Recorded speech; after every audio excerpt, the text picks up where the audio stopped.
ನಮಸ್ಕಾರ ವೀಕ್ಷಕರೇ, ಪವರ್ ಟಿವಿಯ ಹೆಜ್ಜೆ ಗುರುತು ಕಾರ್ಯಕ್ರಮಕ್ಕೆ ಆತ್ಮೀಯ ಸ್ವಾಗತ. ನಾನ್ ಸಿಂಧೂರ. ನಾಡಿನಲ್ಲಿ ಎಷ್ಟೋ ಮಠಮಾನ್ಯಗಳಿದ್ದಾವೆ. ಅಷ್ಟು ಮಠಮಾನ್ಯಗಳಲ್ಲಿ ತ್ರಿವಿಧ ದಾಸೋಹಕ್ಕೆ ಹೆಸರುವಾಸಿಯಾಗಿರುವಂತಹ ಮಠ ಅಂತ ಹೇಳಿದ್ರೆ ಅದು ತುಮಕೂರಿನ ಪ್ರಸಿದ್ಧ ಸಿದ್ಧಗಂಗಾ ಮಠ. ಸಿದ್ಧಗಂಗಾ ಮಠ ಅಂತ ಹೇಳ್ತಿದ್ದಂಗೆ ನಮ್ಮೆಲ್ರಿಗೂ ಮನಸ್ಸಿಗೆ ಬರೋದು ನಡೆದಾಡುವಂತಹ ದೇವರು, ಕಾಯಕ ಯೋಗಿಗಳಾಗಿದ್ದಂಥ ಶ್ರೀ ಶ್ರೀ ಶ್ರೀ ಶಿವಕುಮಾರ ಮಹಾಸ್ವಾಮಿಗಳು. ಶಿವಕುಮಾರ ಶ್ರೀಗಳು ಹಾಕಿಕೊಟ್ಟು ಹೋಗಿರುವಂತಹ ಹೆಜ್ಜೆ ಗುರುತುಗಳನ್ನು ನೆನಪಿಸ್ಕೊಳ್ತಾ ಹೋದ್ರೆ ಬಹಳ ದೊಡ್ಡದಿದೆ. ಶ್ರೀಗಳು ಹಾಕಿಕೊಟ್ಟಂತ ಹೆಜ್ಜೆ ಗುರುತುಗಳನ್ನು ಹಿಂಬಾಲಿಸ್ತಾ ಇವತ್ತಿಗೂ ಕೂಡ ಈ ಮಠವನ್ನ ಅವರದ್ದೇ ರೀತಿಯಲ್ಲಿ ನಡೆಸ್ಕೊಂಡು ಹೋಗ್ತಾ ಇರುವಂತಹ ಹೆಮ್ಮೆ ಈಗಿನ ಸಿದ್ಧಗಂಗಾ ಮಠದ ಪೀಠಾಧ್ಯಕ್ಷರಾಗಿರುವಂತಹ ಶ್ರೀ ಶ್ರೀ ಸಿದ್ಧಲಿಂಗ ಸ್ವಾಮಿಗಳವರದ್ದು. ಹಾಗಾದ್ರೆ ಸಿದ್ಧಲಿಂಗ ಸ್ವಾಮಿಗಳವರ ದಿನಚರಿ ಹೇಗಿರುತ್ತೆ, ಅವರ ಬಾಲ್ಯ ಹೇಗಿತ್ತು, ಅವರ ಪೂರ್ವಾಶ್ರಮದ ದಿನಗಳು ಹೇಗಿದ್ವು, ಇದೆಲ್ಲದರ ಬಗ್ಗೆ ಸಿದ್ಧಲಿಂಗ ಸ್ವಾಮಿಗಳ ಹೆಜ್ಜೆ ಗುರುತುಗಳನ್ನ ಮೆಲುಕು ಹಾಕುವಂತಹ ಸಂಚಿಕೆ ಇದಾಗಿರುತ್ತೆ.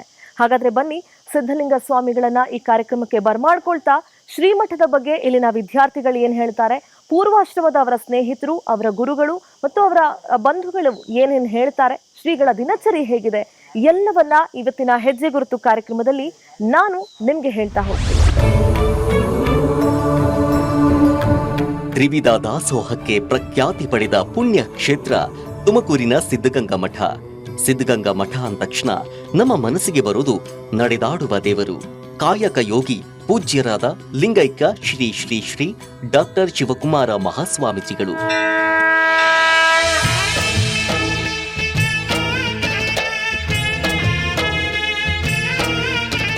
ಹೌದು, ಈ ನಾಡಿನ ಪರಮ ಪಾವನ ಪವಿತ್ರ ಪುಣ್ಯ ಕ್ಷೇತ್ರವಾದ ಶ್ರೀ ಸಿದ್ಧಗಂಗಾ ಮಠಕ್ಕೆ ಅದರದ್ದೇ ಆದ ಸುವರ್ಣ ಇತಿಹಾಸವಿದೆ.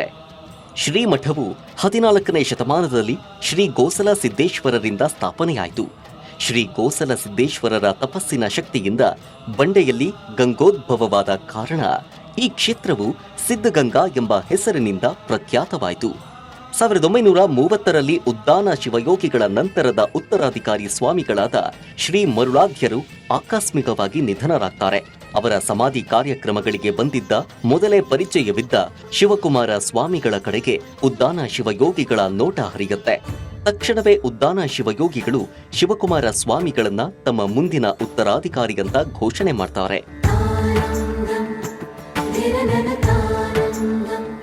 ಸಿದ್ಧಗಂಗಾ ಮಠದ ಹಿರಿಯ ಶ್ರೀ ಡಾಕ್ಟರ್ ಶಿವಕುಮಾರ ಸ್ವಾಮಿಗಳು ನಡೆದಾಡುವ ದೇವರು, ತ್ರಿವಿಧ ದಾಸೋಹಿ ಅಂತಾನೆ ಭಕ್ತರ ಮನೆಯಲ್ಲಿ ನೆಲೆಗೊಂಡವರು. ಸಾಮಾನ್ಯ ಬಡ ಕುಟುಂಬವೊಂದರಿಂದ ಬಂದ ಶ್ರೀಗಳು ಅಸಾಮಾನ್ಯರಾಗಿ ಜಗತ್ತಿಗೆ ಬೆಳಕಾದರು. ಜಾತಿ ಭೇದವಿಲ್ಲದೆ ತಮ್ಮ ಮಠದಲ್ಲಿ ಸರ್ವಧರ್ಮೀಯರಿಗೂ ಆಶ್ರಯ ಕೊಟ್ಟರು.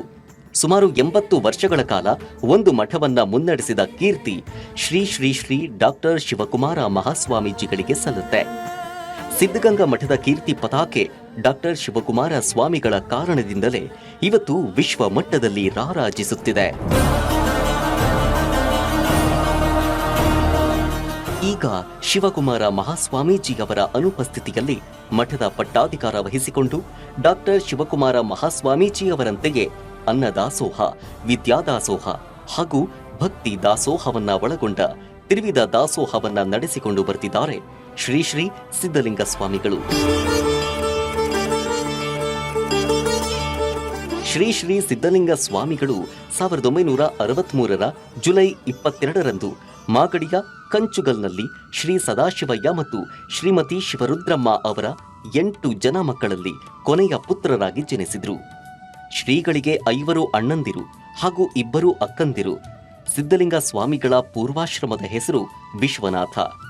ಕುಂಚಕಲ್ ಬಂಡೆ ಮಠದಲ್ಲಿ ಚರಮೂರ್ತಿ ಶ್ರೀ ಶಿವರುದ್ರ ಸ್ವಾಮಿಗಳವರ ಪಾಲನೆ ಪೋಷಣೆಯಲ್ಲಿ ಪ್ರಾಥಮಿಕ ಶಿಕ್ಷಣ ಮುಗಿಸಿದ ಸಿದ್ಧಲಿಂಗ ಸ್ವಾಮಿಗಳು ಬಾಣವಾಡಿಯಲ್ಲಿ ತಮ್ಮ ಮಾಧ್ಯಮಿಕ ಶಾಲಾ ವಿದ್ಯಾಭ್ಯಾಸವನ್ನು ಮುಗಿಸಿದ್ರು.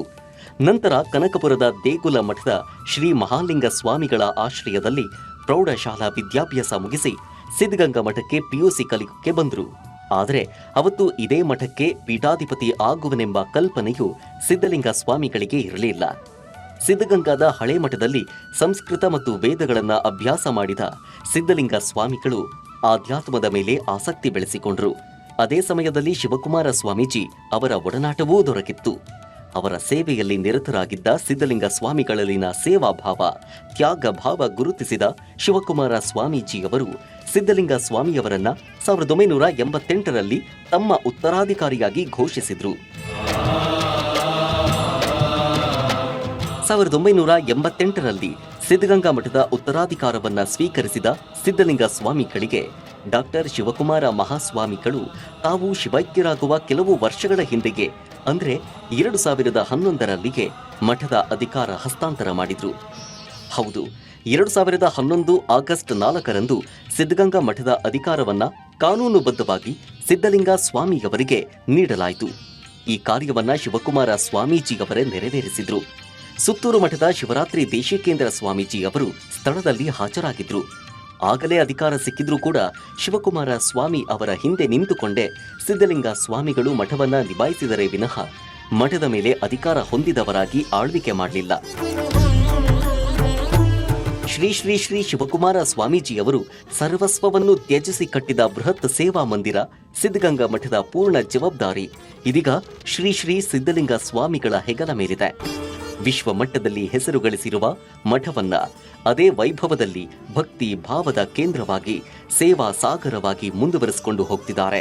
ಕಾಯಕಯೋಗಿ ಡಾಕ್ಟರ್ ಶಿವಕುಮಾರ ಸ್ವಾಮಿಯವರೇ ಇಷ್ಟಪಟ್ಟು ಆರಿಸಿದ ಶಿಷ್ಯನಾದ ಸಿದ್ಧಲಿಂಗ ಸ್ವಾಮಿಗಳಿಗೆ ಆ ಶಕ್ತಿ, ಆ ಸಂಕಲ್ಪ ಇದೆ ಅಂತಾನೆ ರಾಜ್ಯವೂ ನಂಬಿದೆ. ಶಿವಕುಮಾರ ಸ್ವಾಮಿಗಳು ಹಾಕಿಕೊಟ್ಟ ಹಾದಿಯಲ್ಲಿ ಸಾಗುತ್ತಿರುವ ಶ್ರೀ ಶ್ರೀ ಸಿದ್ಧಲಿಂಗ ಸ್ವಾಮೀಜಿಗಳ ಹೆಜ್ಜೆ ಗುರುತುಗಳನ್ನ ಪೂಜ್ಯ ಭಾವದಿಂದ ದಾಖಲಿಸುತ್ತಿದೆ ಪವರ್ ಟಿವಿ. ಇವತ್ತು ಈ ಮಠವನ್ನ ಶಿವಕುಮಾರ ಸ್ವಾಮೀಜಿಗಳು ಹಾಕಿಕೊಟ್ಟಂತಹ ಹೆಜ್ಜೆ ಗುರುತುಗಳೊಂದಿಗೆ ಮುನ್ನಡೆಸ್ಕೊಂಡು ಹೋಗ್ತಾ ಇರುವಂತಹ ಇಲ್ಲಿನ ಪೀಠಾಧ್ಯಕ್ಷರಾಗಿರುವಂಥ ಶ್ರೀ ಶ್ರೀ ಸಿದ್ಧಲಿಂಗ ಸ್ವಾಮಿಗಳು ನಮ್ಮ ಜೊತೆಗಿದ್ದಾರೆ. ಅವರನ್ನ ಕಾರ್ಯಕ್ರಮಕ್ಕೆ ಬರ್ಮಾಡ್ಕೊಳ್ತೀನಿ. ಗುರುಗಳೇ ನಮಸ್ಕಾರ. ಕಾರ್ಯಕ್ರಮಕ್ಕೆ ಆತ್ಮೀಯ ಸ್ವಾಗತ. ಹೆಜ್ಜೆ ಗುರುತು ಕಾರ್ಯಕ್ರಮ ಗಣ್ಯಾತಿ ಗಣ್ಯರ ಹೆಜ್ಜೆ ಗುರುತುಗಳನ್ನ ಜನರಿಗೆ ತಿಳಿಸ್ಕೊಡ್ಬೇಕು, ಇವತ್ತಿನ ಯುವ ಸಮೂಹ ಅದ್ರ ಬಗ್ಗೆ ತಿಳ್ಕೊಳ್ಬೇಕು ಅನ್ನುವಂಥದ್ದು ಈ ಕಾರ್ಯಕ್ರಮದ ಉದ್ದೇಶ. ಶ್ರೀಮಠ ಈ ನಾಡಿನ ಜನರ ಮನೆ ಮನಸ್ಸುಗಳಲ್ಲಿ ತನ್ನದೇ ಆದಂತಹ ಒಂದು ಹೆಜ್ಜೆ ಗುರುತುಗಳನ್ನ ಮೂಡಿಸಿದೆ. ಗುರುಗಳೇ, ತಾವು ಇವತ್ತು ಶ್ರೀಗಳ ಅಂದ್ರೆ ಹಿರಿಯ ಬುದ್ಧಿಯವರ ಒಂದು ಹೆಜ್ಜೆ ಗುರುತು ಏನಿತ್ತು ಅದನ್ನ ಹಾಗೆ ಮುನ್ನಡೆಸ್ಕೊಂಡು ಹೋಗ್ತಾ ಇದ್ದೀರಿ. ಹೇಗಿದೆ ಮಠ, ಹೇಗೆ ನಡ್ಕೊಂಡು ಹೋಗ್ತಾ ಇದೆ ಅವರ ಅನುಪಸ್ಥಿತಿಯಲ್ಲಿ? ಅವರು ಒಂದು ಭದ್ರ ಬುನಾದಿಯನ್ನು ಹಾಕಿ ಹೋಗಿದ್ದಾರೆ. ಆ ಬುನಾದಿ ಅತ್ಯಂತ ಗಟ್ಟಿಯಾಗಿದೆ. ಅದರ ಮೇಲೆ ನಾವು ಏನು ಬೇಕಾದರೂ ಹೇಗೆ ಬೇಕಾದರೂ ಮಠವನ್ನು ಉತ್ತಮ ನಡೆಸ್ಕೊಂಡು ಹೋಗೋದಕ್ಕೆ ಒಂದು ಒಳ್ಳೆಯ ಅವಕಾಶಗಳಿದೆ. ಪೂಜ್ಯರು ಏನೆಲ್ಲ ಶ್ರಮವನ್ನು ಅವರು ಪಟ್ಟಿದ್ದಾರೆ, ಸಮಾಜಕ್ಕೆ ಸಂತೋಷ ನೆಮ್ಮದಿಯನ್ನು ನೀಡಿದ್ದಾರೆ. ಅವರ ಜೀವನದ ತುಂಬ ಕಾಯಕ, ದಾಸೋಹ, ಶಿವಯೋಗ, ಸೇವೆ ಅನ್ನುವಂಥದ್ದನ್ನೇ ಬದುಕಿನ ಉಸಿರನ್ನಾಗಿ ಮಾಡಿಕೊಂಡು ಏನು ಅವರ ಗುರುಗಳು ಉದ್ದಾನ ಶ್ರೀಗಳವರು ಅವರಿಗೆ ಕೊಟ್ಟಂತಹ ಒಂದು ಜೋಳಿಗೆ ಆಶೀರ್ವಾದ, ಜನರ ಸಹಕಾರ, ಜನರ ಪ್ರೀತಿ, ಅದರಲ್ಲೂ ಕೂಡ ರೈತಾಪಿ ಜನರ ಪ್ರೀತಿಯಿಂದ ಶ್ರೀಮಠದ ದಾಸೋಹ ವಿದ್ಯಾರ್ಥಿಗಳ ಆಶ್ರಯ ಅದು ದಿನದಿಂದ ದಿನಕ್ಕೆ, ವರ್ಷದಿಂದ ವರ್ಷಕ್ಕೆ ಪ್ರವರ್ಧಮಾನಕ್ಕೆ ಬಂದು 16,000 ಮಕ್ಕಳಿಗೆ ಆಶ್ರಯವನ್ನು ಕೊಡುವಂತಹ ಕೆಲಸವನ್ನು ಪೂಜ್ಯರು ಮಾಡಿಕೊಂಡು ಬಂದಿದ್ದಾರೆ.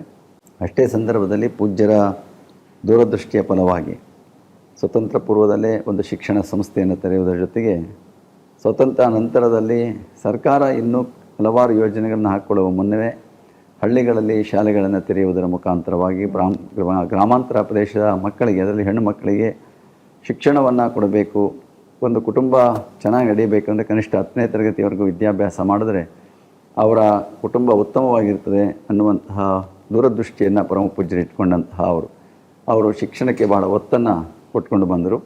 ಮಠದಲ್ಲಿ ವಿದ್ಯಾರ್ಥಿಗಳಿಗೆ ಎಷ್ಟೇ ಆಶ್ರಯವನ್ನು ಕೊಡುವುದರ ಜೊತೆಯಲ್ಲಿ ಹೊರಗಡೆ ಹಳ್ಳಿ ಕಡೆ ಯಾವ ಹಳ್ಳಿಗಳಲ್ಲಿ ಅಥವಾ ಯಾವುದೇ ಸಂದರ್ಭದಲ್ಲಿ ಸರ್ಕಾರದ ಶಾಲೆಗಳು ಅಥವಾ ಬೇರೆ ಶಾಲೆಗಳು ಇಲ್ಲದೇ ಇರುವಂತಹ ಸಂದರ್ಭದಲ್ಲಿ ದೂರದ ಹಳ್ಳಿಗಳಲ್ಲಿ ಯಾವುದೇ ದೂರ ಸಾರಿಗೆ ಸಂಪರ್ಕ ಇಲ್ಲದೆ ಸಂದರ್ಭ, ಸೌಕರ್ಯಗಳಿಲ್ಲದೆ ಇರೋ ಸಂದರ್ಭ, ಯಾರೂ ಕೂಡ ಶಾಲೆಗೆ ಕಳಿಸೋದಕ್ಕೆ ಸಾಧ್ಯ ಆಗದೇ ಇರುವಂಥ ಸಂದರ್ಭದಲ್ಲಿ ಹಳ್ಳಿಗಳಲ್ಲಿ ಶಾಲೆಗಳನ್ನು ತೆರೆಯುವುದರ ಮುಖಾಂತರವಾಗಿ ಒಂದು ರೀತಿಯಲ್ಲಿ ಒಂದು ಶೈಕ್ಷಣಿಕ ಕ್ರಾಂತಿಯನ್ನು ಕೂಡ ಪರಮ ಪೂಜ್ಯರು ಮಾಡಿದ್ದಾರೆ.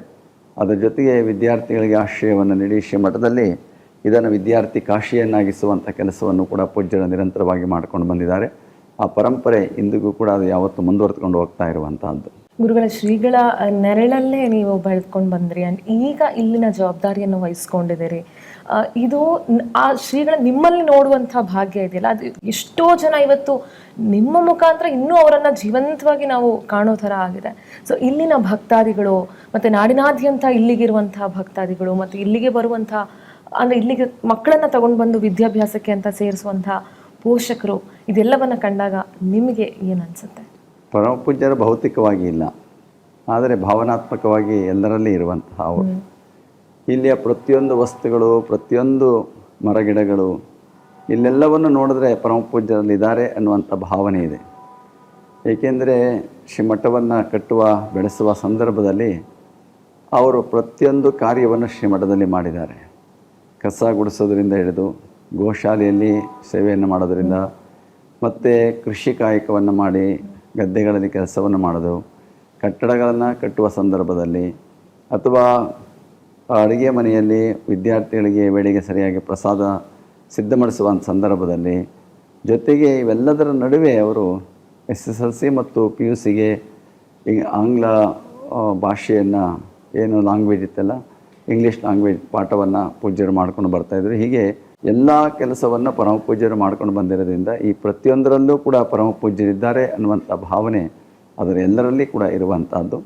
ಪರಮಪೂಜ್ಯರು ಕೂಡ 111 ವರ್ಷಗಳ ಕಾಲ ಅವರು ಜೀವಿಸಿದಂತಹ ಅವರು. ಅವರೇ ಒಂದು ಸಾರಿ ಹೇಳ್ತಾ ಇದ್ದರು, ನಾನು ಬಹಳಷ್ಟು ವರ್ಷಗಳ ಕಾಲ ಬದುಕಿದ್ದೇನೆ, ಭಗವಂತ ಇಷ್ಟು ಆಯುಷ್ಯ ಕೊಟ್ಟಿದ್ದ, ನನಗೆ ಸಾಕು, ನನಗೇನು ಅಪೇಕ್ಷೆ ಆದಿತ್ತು. ಅದು ನಮ್ಮ ಅಪೇಕ್ಷೆಗಳೇನಪ್ಪ ಅಂದರೆ ಇನ್ನೂ ಸ್ವಲ್ಪ ದಿವಸ ಪರಮಪೂಜ್ಯರ ಕಣ್ಣೆದುರಿಗೆ ಇರಬೇಕು ನಮಗೆ ಅನ್ನುವಂಥ ಅಪೇಕ್ಷೆ ನಮಗಿತ್ತು. ಆದರೆ 111 ವರ್ಷಗಳ ಪೂಜ್ಯರ ಜೀವನ ಅಂದರೆ ಅದೊಂದು ತಪಸ್ಸಿನ ಸೇವೆಯ ಒಂದು ಜೀವನ ಆಗಿತ್ತು. ಒಂದು ಸಂಸ್ಥೆಯಲ್ಲಿ 89 ಹೆಚ್ಚು ವರ್ಷಗಳ ಕಾಲ ಒಂದು ಸಂಸ್ಥೆಯಲ್ಲಿ ಒಬ್ಬರು ಅಧಿಕಾರಿಗಳಾಗಿ, ಧರ್ಮಾಧಿಕಾರಿಗಳಾಗಿ ಸೇವೆಯನ್ನು ಸಲ್ಲಿಸುವಂತಹ ಒಂದು ಕಾರ್ಯ ಮಾಡಿರುವಂಥದ್ದು ನಮ್ಮ ಕರ್ನಾಟಕದಲ್ಲಿ ಅದೇ ಮೊದಲು ಇತಿಹಾಸ ಅಂತೇಳಿ ಭಾವಿಸಬೇಕಾಗಿರುವಂಥದ್ದು. ಅಷ್ಟು ವರ್ಷಗಳ ಕಾಲ ಅಷ್ಟು ಸುದೀರ್ಘವಾಗಿ ಒಂದು ಮಠದ ಸ್ವಾಮಿಗಳಾಗಿ ದೀರ್ಘವಾಗಿ ಅಷ್ಟು ಸೇವೆಯನ್ನು ಮಾಡಿರುವಂತಹ ಮತ್ತೊಬ್ಬರು ಪೂಜ್ಯರನ್ನ ಕಾಣೋದಕ್ಕೆ ಸಾಧ್ಯ ಇಲ್ಲ. ಇದ್ದಾರೆ, 100 ವರ್ಷ ಬದುಕಿರುವಂಥವರಿದ್ದಾರೆ. ಆದರೆ 100 ವರ್ಷದಲ್ಲಿ ಇಷ್ಟು ವರ್ಷಗಳ ಕಾಲ ಸೇವೆಯನ್ನು ಮಾಡಿಕೊಂಡು ಬದುಕಿರುವಂಥದ್ದು ತುಂಬ ಅಪರೂಪವಾಗಿರುವಂಥದ್ದು. ಪೂಜ್ಯರು ವಯೋಸಹಜವಾಗಿ ಅವರು ಲಿಂಗೈಕ್ಯರಾಗಿರುವಂತಹ ಅವರ ಆಶೀರ್ವಾದ, ಅವರ ಅನುಗ್ರಹ, ಅವರ ಮಾರ್ಗದರ್ಶನ ಸದಾ ಯಾವತ್ತೂ ಜಾಗೃತವಾಗಿರುವಂಥದ್ದು. ಅವರ ಆಶೀರ್ವಾದದಂತೆ ಏನವರು ಕೊನೆಯಲ್ಲಿ 2 ಮಾತು ಹೇಳಿರುವಂಥದ್ದು ಅಂದರೆ ನಿರಂತರವಾಗಿ ದಾಸೋಹ ನಡೀಬೇಕು. ಅವರು ಒಂದು ಹೇಳಿದ್ದು ಅಂದರೆ ಅವ್ರು ಲಿಂಗೈಕ್ಯರಾದಾಗಲೂ ಕೂಡ ದಾಸೋಹ ನಿಲ್ಲಬಾರ್ದು ಅನ್ನುವ ಮಾತು ಹೇಳಿದರು. ಮತ್ತು ಮಕ್ಕಳಿಗೆ ಎಲ್ಲ ವ್ಯವಸ್ಥೆಗಳನ್ನು ಮಾಡಿಕೊಡ್ಬೇಕು, ಅವರಿಗೆ ಅವಕಾಶ ಮಾಡಿಕೊಡ್ಬೇಕು, ಚೆನ್ನಾಗಿ ನೋಡ್ಕೋಬೇಕು ಅನ್ನುವಂಥ ಅಪೇಕ್ಷೆ ಅವ್ರದ್ದಿದ್ದಂಥದ್ದು. ಅವೆರಡನ್ನೂ ಕೂಡ ನಿರಂತರವಾಗಿ ನಮ್ಮ ಸಿಬ್ಬಂದಿ ವರ್ಗದವರು ಸೇವೆ ಮಾಡುವಂತಹವರು ಮತ್ತು ಜನಗಳ ಸಹಕಾರ, ಭಕ್ತರ ಸಹಕಾರ, ಇವೆಲ್ಲದರಿಂದ ಅದು ಅದೇ ರೀತಿ ನಡ್ಕೊಂಡು ಹೋಗ್ತಾ ಇದೆ ಅಂತ ಹೇಳೋದಕ್ಕೆ ತುಂಬ ಸಂತೋಷವಾಗಿದೆ. ಶ್ರೀ ಸಿದ್ಧಲಿಂಗ ಮಹಾಸ್ವಾಮಿಗಳವರು ಮೊದಲಿಂದಲೂ ಕೂಡ ಬಂಡೆ ಮಠದ ಪರಿಸರದಲ್ಲಿ ಇದ್ದು ಧಾರ್ಮಿಕವಾಗಿ ಹೆಚ್ಚು ಸಾಧನೆಯನ್ನು ಮಾಡಿದಂಥವರು. ಶ್ರೀ ಶಿವಕುಮಾರ ಮಹಾಸ್ವಾಮಿಗಳವರ ಒಂದು ಅಡಿಯಲ್ಲಿ ಬೆಳೆದು ಅವರ ಸೇವೆಯನ್ನು ಮಾಡಿ ನಂತರ ವಿದ್ಯಾಭ್ಯಾಸವನ್ನು ಕೂಡ ಜೊತೆಯಲ್ಲೇ ಮಾಡಿ ಡಿಗ್ರಿಯನ್ನು ಪಡೆದರು. ಶ್ರೀ ಮಠದಲ್ಲಿ ಉತ್ತರಾಧಿಕಾರಿಗಳನ್ನಾಗಿ ನೇಮಿಸ್ಕೋಬೇಕು ಅಂತಂದ್ಬಿಟ್ಟು ಪ್ರಯತ್ನ ಮಾಡಿದಾಗ BS ವಿಶ್ವನಾಥ್ ಏನಿದ್ದರೂ ವಿದ್ಯಾಭ್ಯಾಸ ಮಾಡಿಕೊಂಡು ಅವರನ್ನೇ ಈ ಒಂದು ಸಿದ್ಧಗಂಗಾ ಮಠಕ್ಕೆ ಉತ್ತರಾಧಿಕಾರಿಗಳನ್ನಾಗಿ ಮಾಡಬೇಕು ಅಂತಂದ್ಬಿಟ್ಟು ತೀರ್ಮಾನ ಮಾಡಿದರು. 1998 ಮಾರ್ಚ್ 3ನೇ ತಾರೀಕು ಅವರನ್ನು ಉತ್ತರಾಧಿಕಾರಿಗಳನ್ನಾಗಿ ನೇಮಿಸಿದರು. 2011ರಲ್ಲಿ ಅವರಿಗೆ ಪೂರ್ತಿ ಒಂದು ಸಿದ್ಧಗಂಗಾ ಮಠದ ಅಧಿಕಾರವನ್ನು ವಹಿಸಿ ಇವರನ್ನೇ ಅಧ್ಯಕ್ಷರನ್ನಾಗಿ ನೇಮಕ ಮಾಡಿದರು. ಅಲ್ಲಿಂದಲೂ ಕೂಡ ಶ್ರೀ ಸಿದ್ಧಲಿಂಗ ಮಹಾಸ್ವಾಮಿಗಳವರು ಮಠದ ಅಭಿವೃದ್ಧಿಗೆ ಮತ್ತು ಮಠದ ಏಳಿಗೆಗೆ, ಮಠದ ವಿದ್ಯಾರ್ಥಿಗಳಿಗೆ ಎಲ್ಲ ರೀತಿಯ ಸಹಕಾರ, ಸಹಾಯ ಮತ್ತು ವಿದ್ಯಾಭ್ಯಾಸಕ್ಕೆ ಬೇಕಾದಂಥ ಎಲ್ಲ ಅನುಕೂಲತೆಗಳನ್ನು ಮಾಡ್ಕೊಂಡು ಬಂದಿದ್ದಾರೆ. ಹೆಚ್ಚು ಯಶಸ್ವಿಯಾಗಿ ಸಿದ್ಧಗಂಗಾ ಮಠದ ಕೆಲಸಗಳನ್ನು ನಡೆಸ್ಕೊಂಡು ಹೋಗ್ತಾ ಇದ್ದಾರೆ. ನೀವು ಕೂಡ PUCಗೆ ಇದೇ ಮಠದಲ್ಲಿ ಇದ್ದು ಇಲ್ಲೇ ಓದಿ ಬೆಳೆದು ಇಲ್ಲೇ ಸಂಸ್ಕೃತ ಪಾಠಾಭ್ಯಾಸವನ್ನು ಮಾಡಿದಂಥವ್ರು, ಶ್ರೀಗಳನ್ನ ಬಹಳ ಹತ್ರದಿಂದ ಕಂಡಿದ್ರಿ, ಶ್ರೀಗಳ ಜೊತೆ ಹೆಚ್ಚಿನ ಒಡನಾಟವನ್ನು ಇಟ್ಕೊಂಡಿದ್ರಿ. ನೀವು ಇಲ್ಲಿ ಬೆಳೆದು ಬಂದಂಥ ಹಾದಿ ಹೇಗಿತ್ತು ಗುರುಗಳೇ? ನಾನು ಬಂದಿದ್ದ ಉದ್ದೇಶವೇ ಬೇರೆ, ಆದಿದ್ದೇ ಬೇರೆ. ನಾನು ಇಲ್ಲಿ ಬಂದಿದ್ದು ಅಭ್ಯಾಸಕ್ಕೆ ಅಂತ ಬಂದಿದ್ದು, ಎಲ್ಲ ಬೇರೆ ಕಡೆ ಹೋಗಬೇಕಾಗಿತ್ತು. ಯಾವುದೂ ಏನಿದೆಯೋ ಹೇಳಕ್ಕೆ ಬರೋದಿಲ್ಲ ಆ ಸಂದರ್ಭದಲ್ಲಿ. ಪೂಜ್ಯರ ಸೇವೆಗೆ ನನ್ನನ್ನು ತೊಡಗಿಸಿದವರು ಶಿವರುದ್ರ ಸ್ವಾಮಿಗಳು, ಕಂಚಿಗಲ್ ಬಂಡೆಮಠ ಸ್ವಾಮಿಗಳು. ಅವರು ನನ್ನನ್ನು ಇಲ್ಲಿ ತಂದುಬಿಟ್ಟು ಸ್ವಾಮಿಗಳು ಸೇವೆ ಮಾಡಬೇಕು ಅನ್ನೋದಷ್ಟೇ ಅವ್ರಿಗೆ ಅಭ್ಯಾಸಕ್ಕಿಂತಲೂ ಕೂಡ ಶಿಕ್ಷಣಕ್ಕಿಂತಲೂ ಕೂಡ ಇಂಥ ಶಿವಗಳ ಸೇವೆ ಮಾಡಲಿ, ಅವರ ಫಲ ಸಿಗಬೇಕು ಅನ್ನೋದು ಉದ್ದೇಶ ಅವ್ರಿಗಿತ್ತದು. ಆ ಸೇವೆಯ ಫಲ ಇದಾಗಿದೆ ಅಂತೇಳಿ ಭಾವಿಸ್ಬೇಕು, ಇಲ್ಲ ನಮ್ಮ ತಂದೆ ತಾಯಿಗಳು ಮಾಡಿದ ಫಲವೋ ಏನೋ ಗೊತ್ತಿಲ್ಲ ಅಂತ ಹೇಳಬೇಕಾಗಿದೆ ಅಷ್ಟೇ. ಅದು ನಮ್ಮದಲ್ಲೇ ಏನಿಲ್ಲ ಅದರೊಳಗೆ. ಶ್ರೀಗಳ ಜೊತೆ ನಾನು ಆಗಲೇ ಹೇಳ್ದಂಗೆ ತುಂಬ ಹೆಚ್ಚಿನ ಒಡನಾಟಗಳನ್ನ ಇಟ್ಕೊಂಡಿದ್ರಿ. ಏನು ಹೇಳ್ತಾ ಇದ್ರು ನಿಮಗೆ? ಅಂದರೆ ನಿಮ್ಮ ಅಂದಿನ ಅಂದರೆ ಪೂರ್ವಾಶ್ರಮದ ಯಾವ ಗುಣಗಳು ಅವ್ರಿಗೆ ಬಹಳ ಇಷ್ಟ ಆಗಿತ್ತು? ನಿಮ್ಮನ್ನು ಅವರು ನನಗೆ ಗೊತ್ತಿಲ್ಲ ಯಾವ ಗುಣ ಇಷ್ಟ ಆಗಿತ್ತು ನಾನು ಹೇಳಕ್ಕೆ ಬರೋದಿಲ್ಲ. ಆದರೆ ಅವರ ಸೇವೆಯನ್ನು ಎಷ್ಟೇ ವರ್ಷ ಮಾಡಲಿ ಭಾಳ ನಿಷ್ಠೆಯಿಂದ ಮಾಡುವಂಥ ಒಂದು ಅವಕಾಶ ನಮಗೆ ಲಭ್ಯ ಆಗಿತ್ತು. ಎಂಥ ಸಂದರ್ಭ ಬರಲಿ, ಏನೇ ಬರಲಿ, ಯಾವುದೇ ಅಪೇಕ್ಷೆ ಇಟ್ಕೊಳ್ಳದೆ ಸೇವೆ ಮಾಡುವಂಥ ಒಂದು ಅವಕಾಶ ಲಭ್ಯ ಆಗಿದ್ದದ್ದು ನನ್ನ ಜೀವನದ ಒಂದು ಪುಣ್ಯ ಅಂತೇಳಿ ಭಾವಿಸ್ಬೇಕಾಗಿರುವಂಥದ್ದು. ಚಿಕ್ಕಂದಿನಿಂದಲೂ ಕೂಡ ಮಠಗಳಲ್ಲೇ ಬೆಳ್ಕೊಂಡು ಬಂದಂಥವ್ರು ನೀವು. ಆ ಮಠದ ಪರಂಪರೆಯ ಬಗ್ಗೆ ಏನು ಹೇಳ್ತೀರಿ ಗುರುಗಳು? ಇಂದು ನಮ್ಮ ಕರ್ನಾಟಕದಲ್ಲಿ ವಿಶೇಷವಾಗಿ ಮಠಗಳು ಎಲ್ಲ ಕಡೆ ಇದೆ ಇವತ್ತು. ಕೆಲವು ವಂಶ ಪಾರಂಪರ್ಯ ಮಠಗಳಿದೆ, ಕೆಲವರು ಭಕ್ತರನ್ನೇ ಆಯ್ಕೆ ಮಾಡಿ ಮಾಡುವಂಥ ಮಠ. ಇಲ್ಲಿ ವಂಶ ಪಾರಂಪರ್ಯ ಇಲ್ಲ, ಇದು ಅವರಿಗೆ ಆಯ್ಕೆ ಮಾಡಿಕೊಂಡು ಸ್ವಾಮಿ ಮಾಡ್ಕೊಂಡು ಹೋಗುವಂಥ ಒಂದು ಪರಂಪರೆ ಇದು. ಬೇರೆ ಬೇರೆಯಲ್ಲಿ ಅವರ ವಂಶ ಪಾರಂಪರ್ಯ ಮಠಗಳಿರುವಂಥದ್ದು. ಆ ಹಿನ್ನೆಲೆಯಲ್ಲಿ ನನ್ನನ್ನು ಬಂಡೆ ಮಠದವರು ಅವರ ವಂಶ ಮಾಡಬೇಕು ಅನ್ನುವಂಥ ಅಪೇಕ್ಷೆ ಅವರಿಗಿತ್ತು. ಅವರು ಕನಕಪುರದಲ್ಲಿ 2-3 ವರ್ಷಗಳ ಕಲಿಸಿದರು. ಜೊತೆಗೆ ಅಲ್ಲಿಂದ ಇಲ್ಲಿ ಸಿದ್ಧಗಂಗೆ ಬಂದು ಸ್ವಾಮಿ ಸೇವೆ ಮಾಡಬೇಕು ಸ್ವಾಮಿಗಳಿಗೆ ಅನ್ನುವಂಥ ಭಾವನೆ. ಯಾಕೆಂದರೆ ಅವರು ಕೂಡ ಉದ್ದಾನ ಸ್ವಾಮಿಗಳು ಸೇವೆ ಮಾಡಿದರು, ಅವರು ಶಿವಕುಮಾರ ಸ್ವಾಮಿಗಳ ಸೇವೆಯನ್ನು ಮಾಡಿದರು. ಬಹಳ ವರ್ಷಗಳ ಕಾಲ ಅವರಿಗೆ ಸೇವೆ ಮಾಡೋ ಜೊತೆಗೆ ಅವರಿಂದ ಶಿಕ್ಷೆನೂ ಪಡ್ಕೊಂಡಿದ್ರು ಚೆನ್ನಾಗಿ. ಏನೇ ತಪ್ಪು ಮಾಡಿದಾಗ ಶಿವಕುಮಾರ ಮಹಾಸ್ವಾಮಿಗಳು ತುಂಬ ಕಠಿಣವಾಗಿ ವರ್ತನೆ ಮಾಡ್ತಾ ಇದ್ರು. ಅವ್ರು ಯಾವಾಗಲೂ ಕೂಡ ಅವರ ನೇಮ ನಿಷ್ಠೆ ವ್ರತಗಳು ಬಹಳ ಕಠಿಣವಾಗಿದ್ದಂಥ ವ್ರತಗಳದು. ಅದಕ್ಕೇನಾದರೂ ಭಂಗ ಬಂದಾಗ ಬಹಳಷ್ಟು ಅವರು ಶಿಕ್ಷೆಯನ್ನು ಕೊಡ್ತಾ ಇದ್ರು ಅವರಿಗೆಲ್ಲ. ಆ ಶಿಕ್ಷೆಯನ್ನು ಪಡೆದು ಅವರು ಬೆಳೆದು ಬಂದಂತಹ ಅವರು. ಆ ರೀತಿಯಲ್ಲೇ ಅವರಿಗೆ ಶಿವಗಳ ಸೇವೆ ಮಾಡಬೇಕು ಅನ್ನುವಂಥ ಅಪೇಕ್ಷೆ ಅವರಿದ್ದಿದ್ದು. ಆ ಒಂದು ಪರಂಪರೆ ಎಲ್ಲ ಕಡೆ ನನಗೆ ಅವಕಾಶ ಲಭ್ಯ ಆಗಿರುವಂಥದ್ದು ಭಾಳ ನೆನೆಸ್ಕೊಳ್ಬೇಕಾಗಿರುವಂಥದ್ದು. ಈ ಮಠದಲ್ಲಿ ಬೆಳಿಬೇಕು ಅನ್ನುವಂಥ ಮನಸ್ಥಿತಿ ಎಲ್ರಿಗೂ ಬರಲ್ಲ ಗುರುಗಳೇ. ಸೊ ನೀವು ಬಾಲ್ಯದಿಂದನೇ ಆ ಒಂದು ಮನಸ್ಥಿತಿಯಲ್ಲಿ ಬಂದಂಥವ್ರು, ಅದ್ರ ಬಗ್ಗೆ ಹೇಳೋದಾದ್ರೆ? ಇದು ನಾನು ಹುಟ್ಟಿದಂಗೆ ಅವ್ರು ಹಂಗೆ ಬೆಳೆಸ್ಕೊಂಬಂದ್ಬಿಟ್ಟಿದ್ರು ಅದನ್ನು. ಅದೇ ಸಂಪರ್ಕದಲ್ಲೇ ಇದ್ದಿದ್ದು ನಾನು. ಅದರಿಂದ ಅದ್ರ ಬೇರೆ ಅನಿವಾರ್ಯ ಇಲ್ಲವೇ ಇಲ್ಲ ನನಗೆ. ಅದನ್ನು ಆ ರೀತಿಯಲ್ಲಿ ಬೆಳೆದು ಬಂದಿದ್ದು. ಹುಟ್ಟಾಗ್ಲಿಂದಲೂ ಸಂಪರ್ಕ ಇದ್ದೇ ಇತ್ತು. ಏಕೆಂದರೆ ನಮ್ಮ ತಾಯಿಯವರು ಸ್ವಾಮಿಗಳ ತಂಗಿಯವರು, ನಮ್ಮ ಶಿವರುದ್ರ ಸ್ವಾಮಿಗಳ ತಂಗಿಯವರು. ಅವರ ಸೇವೆಗೆ ಅವರು ತುಂಬ ಸೇವೆಯನ್ನು ಮಾಡ್ತಾ ಇದ್ದಂತಹ ಅವರು. ಆ ಒಂದು ಪ್ರಭಾವ ಚೆನ್ನಾಗಿತ್ತದು. ಅವರು ಕೂಡ ಅಷ್ಟೇ ಪ್ರೀತಿ ವಿಶ್ವಾಸದಿಂದ ನಡೆಸ್ಕೊಂಡು ಎಲ್ಲ ಬರ್ತಾಯಿದ್ರು. ಆ ಒಂದು ಸಂಪರ್ಕ ಬಂದ ಒಂದು ಸ್ವಾಮಿಗಳೆಲ್ಲ ಸಂಪರ್ಕ ಇತ್ತು, ಕನಕಪುರ ಶ್ರೀಗಳ ಸಂಪರ್ಕ ಇರ್ತಾಯಿತ್ತು. ಮತ್ತು ಇಲ್ಲಿ ಬಂದ ಮೇಲೆ ವಿಶೇಷವಾಗಿ ಪೂಜ್ಯರ ಆಶೀರ್ವಾದ, ಅನುಗ್ರಹ ಅದೆಲ್ಲವೂ ಲಭ್ಯ ಆಯಿತು. ಅವರ ಸೇವೆ ಮಾಡುವಂಥ ಒಂದು ಅವಕಾಶ ಕೂಡ ಲಭ್ಯ ಆಗಿರುವಂಥದ್ದು. ಅದು ನಿರಂತರವಾಗಿ ಅದೇನು ಅಚಾನಕ್ಕಾಗಿ ಬಂದೆಲ್ಲ, ಸಹಜವಾಗಿ ಬೆಳ್ಕೊಂಡು ಬಂದಿರುವಂಥದ್ದು. ನೀವಾಗಲೇ ಹೇಳ್ತಾ ಇದ್ರಿ ಪೂಜ್ಯರಿಗೆ ಆಲ್ರೆಡಿ ಮಠವನ್ನು ಬಹಳ ದೊಡ್ಡ ಮಟ್ಟದಲ್ಲಿ ಬೆಳೆಸಿ ನಿಂತಿದ್ದಾರೆ ಅಂತ ಹೇಳಿ. ಇನ್ನು ನಿಮ್ಮ ಹೆಚ್ಚಿನ ಕನಸುಗಳೇನಿದೆ ಈ ಮಠದ ಬಗ್ಗೆ, ಶ್ರೀ ಮಠದ ಬಗ್ಗೆ? ನಮ್ಮ ಕನಸು ಕಾಣೋದಕ್ಕಿಂತಲೂ ಕೂಡ ಇರೋದನ್ನು ಚೆನ್ನಾಗಿ ನಡೆಸ್ಕೊಂಡು ಹೋಗೋದೇ ಮುಖ್ಯ ಆಗಿರುವಂಥದ್ದು. ಇವತ್ತು ಕಟ್ಟಿರೋದನ್ನು ಉಳಿಸ್ಕೊಂಡು ಹೋಗೋದೇ ತುಂಬ ಜವಾಬ್ದಾರಿಯಾಗಿರುವಂಥದ್ದು. ಬಹಳಷ್ಟು ಶ್ರಮ ಪಟ್ಟು ಕಟ್ಟಿದ್ದಾರೆ. ಆ ಶ್ರಮ ಸಾರ್ಥಕವಾಗಬೇಕು ಅಂದರೆ ಅದನ್ನು ಅದೇ ರೀತಿಯಲ್ಲಿ ಉಳಿಸ್ಕೊಂಡು ಹೋಗುವಂಥದ್ದು ಕೂಡ ಅಷ್ಟೇ ಒಂದು ಜವಾಬ್ದಾರಿಯುತವಾಗಿರುವಂಥದ್ದು. ಇವತ್ತು ನಮ್ಮ ಮುಂದೆ ಬೇರೆ ಬೇರೆ ಕನಸು ಕಾಣೋದಕ್ಕಿಂತಲೂ ಕೂಡ ಇದನ್ನು ಹಿಂಗೆ ಇನ್ನೂ ವ್ಯವಸ್ಥಿತವಾಗಿ ಇನ್ನೂ ಚೆನ್ನಾಗಿ ನಡೆಸ್ಕೊಂಡು ಹೋಗುವಂಥದ್ದು, ಇನ್ನೂ ಒಳ್ಳೊಳ್ಳೆ ಅವಕಾಶಗಳನ್ನು ಮಕ್ಕಳಿಗೆ ಕೊಡುವಂಥದ್ದು, ಸೌಲಭ್ಯಗಳನ್ನು ಕೊಡುವಂಥ ಚಿಂತನೆ ಮಾಡಬಹುದೇ ಹೊರತು ಬೇರೆ ಇನ್ನೂ ಬೆಳೆಸಬೇಕು ಅನ್ನೋ ಕನಸು ಯಾವುದೂ ಇಲ್ಲ. ತ್ರಿವಿಧ ದಾಸೋಹಕ್ಕೆ ಹೆಸರಾಗಿರುವಂಥ ಮಠ ಆಗಿದ್ರಿಂದ ಅಷ್ಟೇ ಗುರುಗಳೇ, ಸದಾಕಾಲ ನೀವು ಹೇಳ್ತಾರೆ ದಾಸೋಹ ನಡೀತಾನೆ ಇರಬೇಕು ಅಂತ. ಪ್ರತಿಯೊಬ್ಬರು ಹೇಳ್ತಾರೆ ಇಲ್ಲಿ ಯಾರು ಯಾವಾಗ ಬಂದರೂ ಕೂಡ ದಾಸೋಹ ಇಲ್ಲದೆ ಇರೋದಿಲ್ಲ ಅಂತ ಹೇಳಿ.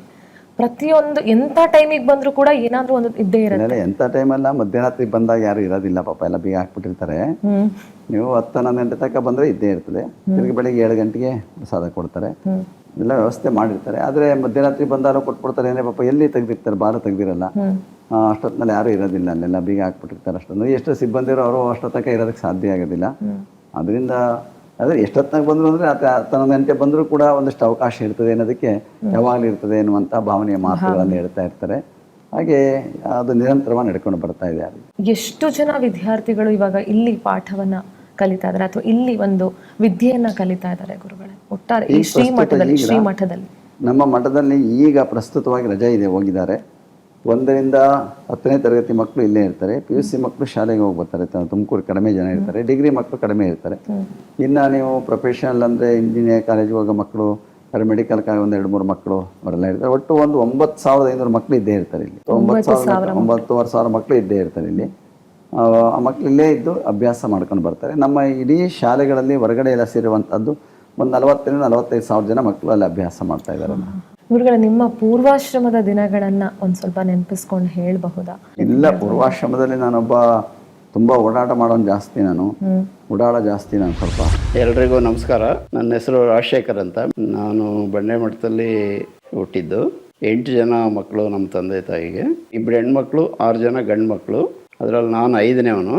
ಸ್ವಾಮೀಜಿಯವರು, ಈಗಿನ ಸ್ವಾಮೀಜಿಯವರು 6ನೇವರು ಗಂಡು ಮಕ್ಕಳಲ್ಲಿ. ಅವರು ಪ್ರಾಥಮಿಕ ವಿದ್ಯಾಭ್ಯಾಸ ಬಂಡೆಮಠದಲ್ಲೇ ಆಯ್ತು ಅವ್ರದ್ದು. ದೇಗುಲ ಮಠದಿಂದ ಮಾಧ್ಯಮಿಕ ವಿದ್ಯಾಭ್ಯಾಸ ಮುಗಿದ ಮೇಲೆ ಸಿದ್ಧಗಂಗಾ ಮಠಕ್ಕೆ ಹೋದರು. ಸಿದ್ಧಗಂಗಾ ಮಠದಲ್ಲಿ ಶಿವಕುಮಾರ ಸ್ವಾಮೀಜಿ ಜೊತೆ ಒಡನಾಟ ಇರಲಿ ಅಂದ್ಬಿಟ್ಟು. ಆ್ಯಕ್ಚುಲಾಗಿ ಇವರು ಸ್ವಾಮೀಜಿದು ಪೂರ್ವಾಶ್ರಮದಲ್ಲಿ ವಿಶ್ವನಾಥ್ ಅಂತ ಹೆಸರಿತ್ತು ಅವ್ರದ್ದು. 1.5-2 ವರ್ಷ ಡಿಫ್ರೆನ್ಸು ನಮಗೂ ಅವ್ರಿಗೂ. ಸಿಕ್ಕಾಪಟ್ಟೆ ನಾವು ಕಿತ್ತಾಡ್ತಿದ್ವಿ, ಜಗಳ ಆಡ್ತಾಯಿದ್ವಿ ಚಿಕ್ಕ ಹುಡುಗರಲ್ಲಿ, ಹೈಸ್ಕೂಲು, ಮಿಡ್ಲ್ ಸ್ಕೂಲು ಆ ಟೈಮಲ್ಲಿ. ಅವರು ಏನೇ ಜಗಳ ಮಾಡಿದ್ರು ಅವರು ತಪ್ಪಿಸ್ಕೊಂಬಿಡೋರು ನಮ್ಮ ಅಣ್ಣದಿರ ಹತ್ರ. ನಾನು ಸಿಗಾಕೊಂಡು ಅವರ ತಪ್ಪು ಮಾಡಿದ್ರು ನಾನು ಅದೇ ತಿಂತಾಯಿದ್ದೆ. ನಮ್ಮ ತಂದೆ, ನಾವು ಚಿಕ್ಕ ಹುಡುಗರನ್ನಲ್ಲೇ ಪ್ಯಾರಾಲಿಸಿಸ್ ಆಗ್ಬಿಟ್ಟಿತ್ತು ಅವ್ರಿಗೆ. ಸ್ಕೂಲ್ ಮಾಸ್ಟರ್ ಆಗಿದ್ದರು. ತಾಯಿನೇ ಎಲ್ಲ ನೋಡ್ಕೊತಾಯಿದ್ರು. ನಮ್ಮ ಬ್ರದರ್ಸ್ ಇದ್ದರು, ಅಣ್ಣದಿರು. ಒಬ್ಬರು ನಮ್ಮೂರಲ್ಲೇ ಹೈಸ್ಕೂಲ್ ಮಾಸ್ಟರ್ ಆಗಿದ್ದರು ದೊಡ್ಡವರು. 2ನೇವರಲ್ಲೇ ಕ್ಲರ್ಕ್ ಆಗಿದ್ದರು. ಸೊ ಅವರಲ್ಲೇ ನಮ್ಮನ್ನೆಲ್ಲ ಓದಿಸಿ, ನಮ್ಮನ್ನೆಲ್ಲ ಒಂದು ಸ್ವಲ್ಪ ಎಲ್ಲ ವಿದ್ಯಾಭ್ಯಾಸ ಎಲ್ಲ ಚೆನ್ನಾಗಿ ಕೊಡಿಸಿ ಬಂಡೆಮಠಕ್ಕೆ ಪೀಠಾಧಿಪತಿ ಆಗಬೇಕಾಯ್ತು, ಉತ್ತರಾಧಿಕಾರಿ. ಅದು ಅವರ ಇದರಲ್ಲಿ ಸಿದ್ಧಗಂಗಾ ಮಠಕ್ಕೆ ಆಗಬೇಕು ಅಂತ ಇತ್ತು. ಈಗ ಅದೊಂದು ಅಗಾಧವಾದ ದೊಡ್ಡ ಮಠ ಸಮಾಜದಲ್ಲಿ. ಅದರ ಜವಾಬ್ದಾರಿ ಭಾಳ ದೊಡ್ಡದು. ಸೊ ನಿಭಾಯಿಸ್ಕೊಂಡು ಹೋಗ್ತಾ ಇದ್ದಾರೆ. ನಮಗೂ ಎಲ್ಲ ತುಂಬ ಹೆಮ್ಮೆ ಆಗ್ತದೆ ಅದ್ರ ಬಗ್ಗೆ. 106 ವರ್ಷಗಳ ಕಾಲ ಬದುಕಿ ಶಿವಕುಮಾರ ಸ್ವಾಮೀಜಿಗಳ ಹಾದಿಯಲ್ಲೇ ನಡೆದು ಇನ್ನೂ ಮಠಕ್ಕೆ ಹೆಚ್ಚಿನ ಸೇವೆ ಸಲ್ಲಿಸಲಿ, ಎಲ್ಲರಿಗೂ ಒಳ್ಳೇದು ಮಾಡಲಿ ಅಂತೇಳಿ ನಾನು ಕೇಳ್ತೀನಿ. ಆಮೇಲೆ ಯಾರ ಮಾತು ಕೇಳ್ತಾ ಇರಲಿಲ್ಲ ಹೆಚ್ಚಿಗೆ. ಜೊತೆಗೆ ಈಜಾಡೋದು, ಮರ ಹತ್ತೋದು ಇವೆಲ್ಲ ತುಂಬ ಜಾಸ್ತಿ ಇತ್ತು ನನ್ನಲ್ಲಿ. ಎಂಥ ಮರ ಇದ್ದರೂ ಹತ್ತು ಬಿಡ್ತಿದ್ದೆ. ಯಾವ ಹಲಸಿನ ಮರ, ಮಾವಿನ ಮರ ಒಂದು ಬಿಡ್ತಿರ್ಲಿಲ್ಲ. ಯಾವ ಮರಗಳನ್ನು ನಾನೇನು ಬಿಡ್ತಾ ಇಲ್ಲ. ಯಾವ ಬಾವಿ ಈಜಾಡೋದು ಅಂದರೆ ಅದೊಂದು ಇಷ್ಟ. ಬೇಸಿಗೆ ಬಂತು ಅಂದರೆ ಬೆಳಗ್ಗೆ ಹೋದರೆ ಸಾಯಂಕಾಲ ಬರೋದು, ಅಷ್ಟು ಓಡಾಟ ಮಾಡ್ತಿದ್ವಿ ಹಂಗೆಲ್ಲ. ಆ ರೀತಿಯಲ್ಲಿ ಅಭ್ಯಾಸದ ಕಡೆಗೆ ಈ ಓಡಾಟವೇ ಜಾಸ್ತಿ ಆಗ್ಬಿಡ್ತಾಯಿತ್ತು ನಮಗೆ. ಮೊದಲು ಬಾವಿ ಕಟ್ಟೋಕ್ಕಿಂತ ಮುಂಚಾಗಿ ಈ ದೊಣೆಗಳಿದ್ದಾವೆ. ಈ ಬೆಟ್ಟದ ಮೇಲೆ ಒಂದು 3-4 ದೊಣೆಗಳಿದ್ದಾವೆ. ಆ ದೊಣೆಗಳಲ್ಲಿ ಬಟ್ಟೆ ಒಗೆಯೋದಾಗಿರ್ಬೋದು, ಈಜಾಡೋದಾಗಿರ್ಬೋದು, ಎಲ್ಲ ಕೆಲಸವನ್ನು ಈ ದೊಣೆಗಳಲ್ಲಿ ಎಲ್ಲ ಮಾಡೋರು. ಈ ಊರಿನವರಾಗಿರ್ಬೋದು, ಪರಮ ಪೂಜ್ಯರು ಕೂಡ ಈ ದೊಣೆಯಲ್ಲಿ ಈಜಾಡ್ತಿದ್ರು ಅಂತ ಎಲ್ಲರೂ ಕೂಡ ಹೇಳ್ತಾರೆ. ಈಗೂ ನಮ್ಮ ಹಿಂದಿನ ಪೂಜ್ಯರೆಲ್ಲರೂ ಕೂಡ ಈಜಾಡೋರು. ಈಗೂ ತುಂಬ ಚೆನ್ನಾಗಿದೆ. ಮತ್ತೆ ಒಂದು ಕೆಳಗಡೆ ಒಂದು ಬಾವಿ ಇದೆ. ಆ ಬಾವಿಯಲ್ಲಿ ಕೂಡ ಎಲ್ಲರೂ ಕೂಡ ಈಜಾಡ್ತಾರೆ. ಇವತ್ತು ಕೂಡ ಎಲ್ಲರೂ ಚೆನ್ನಾಗಿ ಈಜಾಡ್ತಾರೆ. ಅಲ್ಲಿ ಕೆಳಗಡೆ ಹೋಗೋಣ ಈಗ. ನಮ್ಮ ಮಠದ್ದೇ ಬಾವಿ. ಪರಮ ಪೂಜ್ಯರು ಇಲ್ಲಿ ಶ್ರೀಮಠದಲ್ಲಿ ಇರೋ ತನಕ ಇಲ್ಲಿ ಈಜಾಡೋರು ತಮ್ಮ ಸ್ನೇಹಿತರುಗಳನ್ನೆಲ್ಲ ಕರ್ಕೊಂಬಂದು ಇಲ್ಲೆಲ್ಲ ಈಜಾಡ್ತಿದ್ದ ಜಾಗ ಇದು. ಮೇಲಿಂದ ಬೀಳ್ತಾ ಇದ್ರು ಈಜಾಡಕ್ಕೆ ಅನ್ನೋದಕ್ಕೆ ಕೆಲವರು ಸ್ನೇಹಿತರುಗಳೆಲ್ಲ ಹೇಳ್ತಾರೆ ತುಂಬ ಬುದ್ಧಿಯವರು ಚೆನ್ನಾಗಿ ಈಜಾಡ್ತಿದ್ರು ಅಂತ. ಇವತ್ತು ಕೂಡ ನೀರು ಮಾತ್ರ ತುಂಬಾ ಚೆನ್ನಾಗಿದೆ. ಪರಮ ಪೂಜ್ಯರು ಇಲ್ಲಿ ಈಜಾಡ್ತಿದ್ದು ನಮ್ಮೆಲ್ಲರ ಸೌಭಾಗ್ಯ ಅಂತ ನಾನು ತಿಳ್ಕೊಂಡಿದ್ದೀನಿ.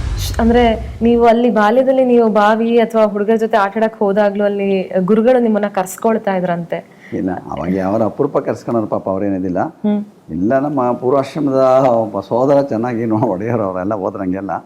ಆದ್ರೂ ಅವನ್ನೆಲ್ಲ ಲೆಕ್ಕಿಸದೆ ಹೋಗ್ತಾ ಇರ್ತಿದ್ವಿ ನಾವೆಲ್ಲನೂ. ಅಣ್ಣ ಅವರು ನಮ್ಮ ಜೊತೆಗೆ ಹುಟ್ಟಿದವರು. ಶಿವರುದ್ರ ಸ್ವಾಮಿಗಳು ಹಿಂದೆ ಇದನ್ನು ತಂದಾಗ, ಹೈಸ್ಕೂಲ್ ತಂದಾಗ ಇದು ಹುಡುಗರು ನಾವು ನಮ್ಮ ವಾರ್ಗಿರೆಲ್ಲ ಇಲ್ಲೇ ಓದ್ದವರು. ಅಲ್ಲಿಂದ ಈಚೆಗೆ ಮಠ ಮುಂದುವರ್ಕೊಂಬಂದಿರೋದು. ಅಲ್ಲಿಂದ ಕಲ್ಲೂನ ಸಾಂಗ್ಯವಾಗಿ ಬರ್ತಿತ್ತು. ಜನಗಳಿಗೆ ಅನ್ನ ಹಾಕ್ಕೊಂಡು ಇದು ಮಾಡ್ಕೊಂಡು ಇಷ್ಟೇ ಇದ್ದರು. ಅವರು ತಂದೆಯವರು ಇಲ್ಲೇ ಇದ್ದವರು, ಈ ಮಠದಲ್ಲೇ ಇದ್ದವರು. ಮಠದಲ್ಲೇ ಮೆಜರ್ಮೆಂಟ್ ಮಾಡ್ಕೊಂಡು ಇದ್ದವ್ರು. ಅವರು ಹೈಸ್ಕೂಲ್ ಕಳಿಯೋತಕ ಇಲ್ಲೇ ಓದ್ಕೊಂಡಿದ್ದವರು. ಸಿದ್ಧಗಂಗೆ ಮಠಕ್ಕೆ ಇವರೇ ತಗೊಂಡೋಗಿ ಅಲ್ಲಿಗೆ ಬಿಟ್ಟರು. ಅವ್ರಿಗೂ ಇವ್ರಿಗೂ ಸಂಪರ್ಕ ಆಯಿತು, ಸ್ವಾಮಿಗಳಿಗೂ ಇವ್ರಿಗೂ. ಅಲ್ಲಿಗೆ ಕರ್ಕೊಂಡೋಗ್ಬಿಟ್ರು. ವಿದ್ಯಾಭ್ಯಾಸ ಕಲಿತು ಸಂಸ್ಕೃತಿ ಕಲ್ತ್ಕೊಂಡ್ಲಿ ಅಂತ. 10 ವರ್ಷದ ಹುಡುಗಂಗೆ ಮೊದಲು ಚೆಂಡಾಡೋದು, ಗೋಲಿ ಆಡೋದು, ಆಟ ಆಡ್ತಿದ್ದು. ಈ ಜವಾಬ್ದಾರಿ ಎಷ್ಟು ಭಾರ ಅಥವಾ ಅದು ಎಷ್ಟು ನಿಮಗೆ ಬದಲಾವಣೆಯನ್ನ ತಂದುಕೊಟ್ಟಿದೆ ಗುರುಗಳೇ? ನನ್ನಲ್ಲೂ ಬದಲಾವಣೆ ತಂದಿದೆ, ನನ್ನ ಕೆಲಸದಲ್ಲೂ ಬದಲಾವಣೆ ತಂದಿದೆ. ಯಾವುದೇ ಆಗಲಿ ಜವಾಬ್ದಾರಿ ಬಂದಾಗ ಮನುಷ್ಯನಿಗೆ ಅದರ ಮಹತ್ವ ಗೊತ್ತಾಗೋದು. ಜವಾಬ್ದಾರಿ ಇದ್ದಾಗ ಏನೂ ಅದರ ಅರ್ಥ ಆಗೋದಿಲ್ಲ. ಅದೆಲ್ಲ ಜವಾಬ್ದಾರಿ ಬಂದ ಮೇಲೆ ಏನೆಲ್ಲ ಆತಂಕಗಳಿರ್ತದೆ, ಭಯ ಇರ್ತದೆ. ಮುಂದೆ ಯಾವಾಗ ಮಾಡಬೇಕು, ಹೆಂಗೆ ಮಾಡಬೇಕು ಅನ್ನುವಂತಹ ರೀತಿಯಲ್ಲಿ ಚಿಂತನೆಗಳನ್ನು ಮಾಡಬೇಕಾಗಿರುವಂಥದ್ದು. ಅವೆಲ್ಲವೂ ಕೂಡ ಪರಮ ಪೂಜ್ಯರಿದ್ದಾಗಲೇ ಒಂದು 3 ವರ್ಷಗಳಲ್ಲೇ ಅದು ಬಂದಿದ್ದಂಥದ್ದು. ಅದ್ರ ಜೊತೆಗೆ ಅವರೇ ಆಶೀರ್ವಾದ ಮಾಡಿರೋದ್ರಿಂದ, ಜೊತೆಗೆ ನಮ್ಮ ಸಿಬ್ಬಂದಿಯವ್ರದ್ದೆಲ್ಲ ಚೆನ್ನಾಗಿ ನಡ್ಕೊಂಡಿದೆ, ಆಫೀಸಲ್ಲಿ ಚೆನ್ನಾಗಿ ನಡ್ಕೊತಾ ಇದ್ದಾರೆ.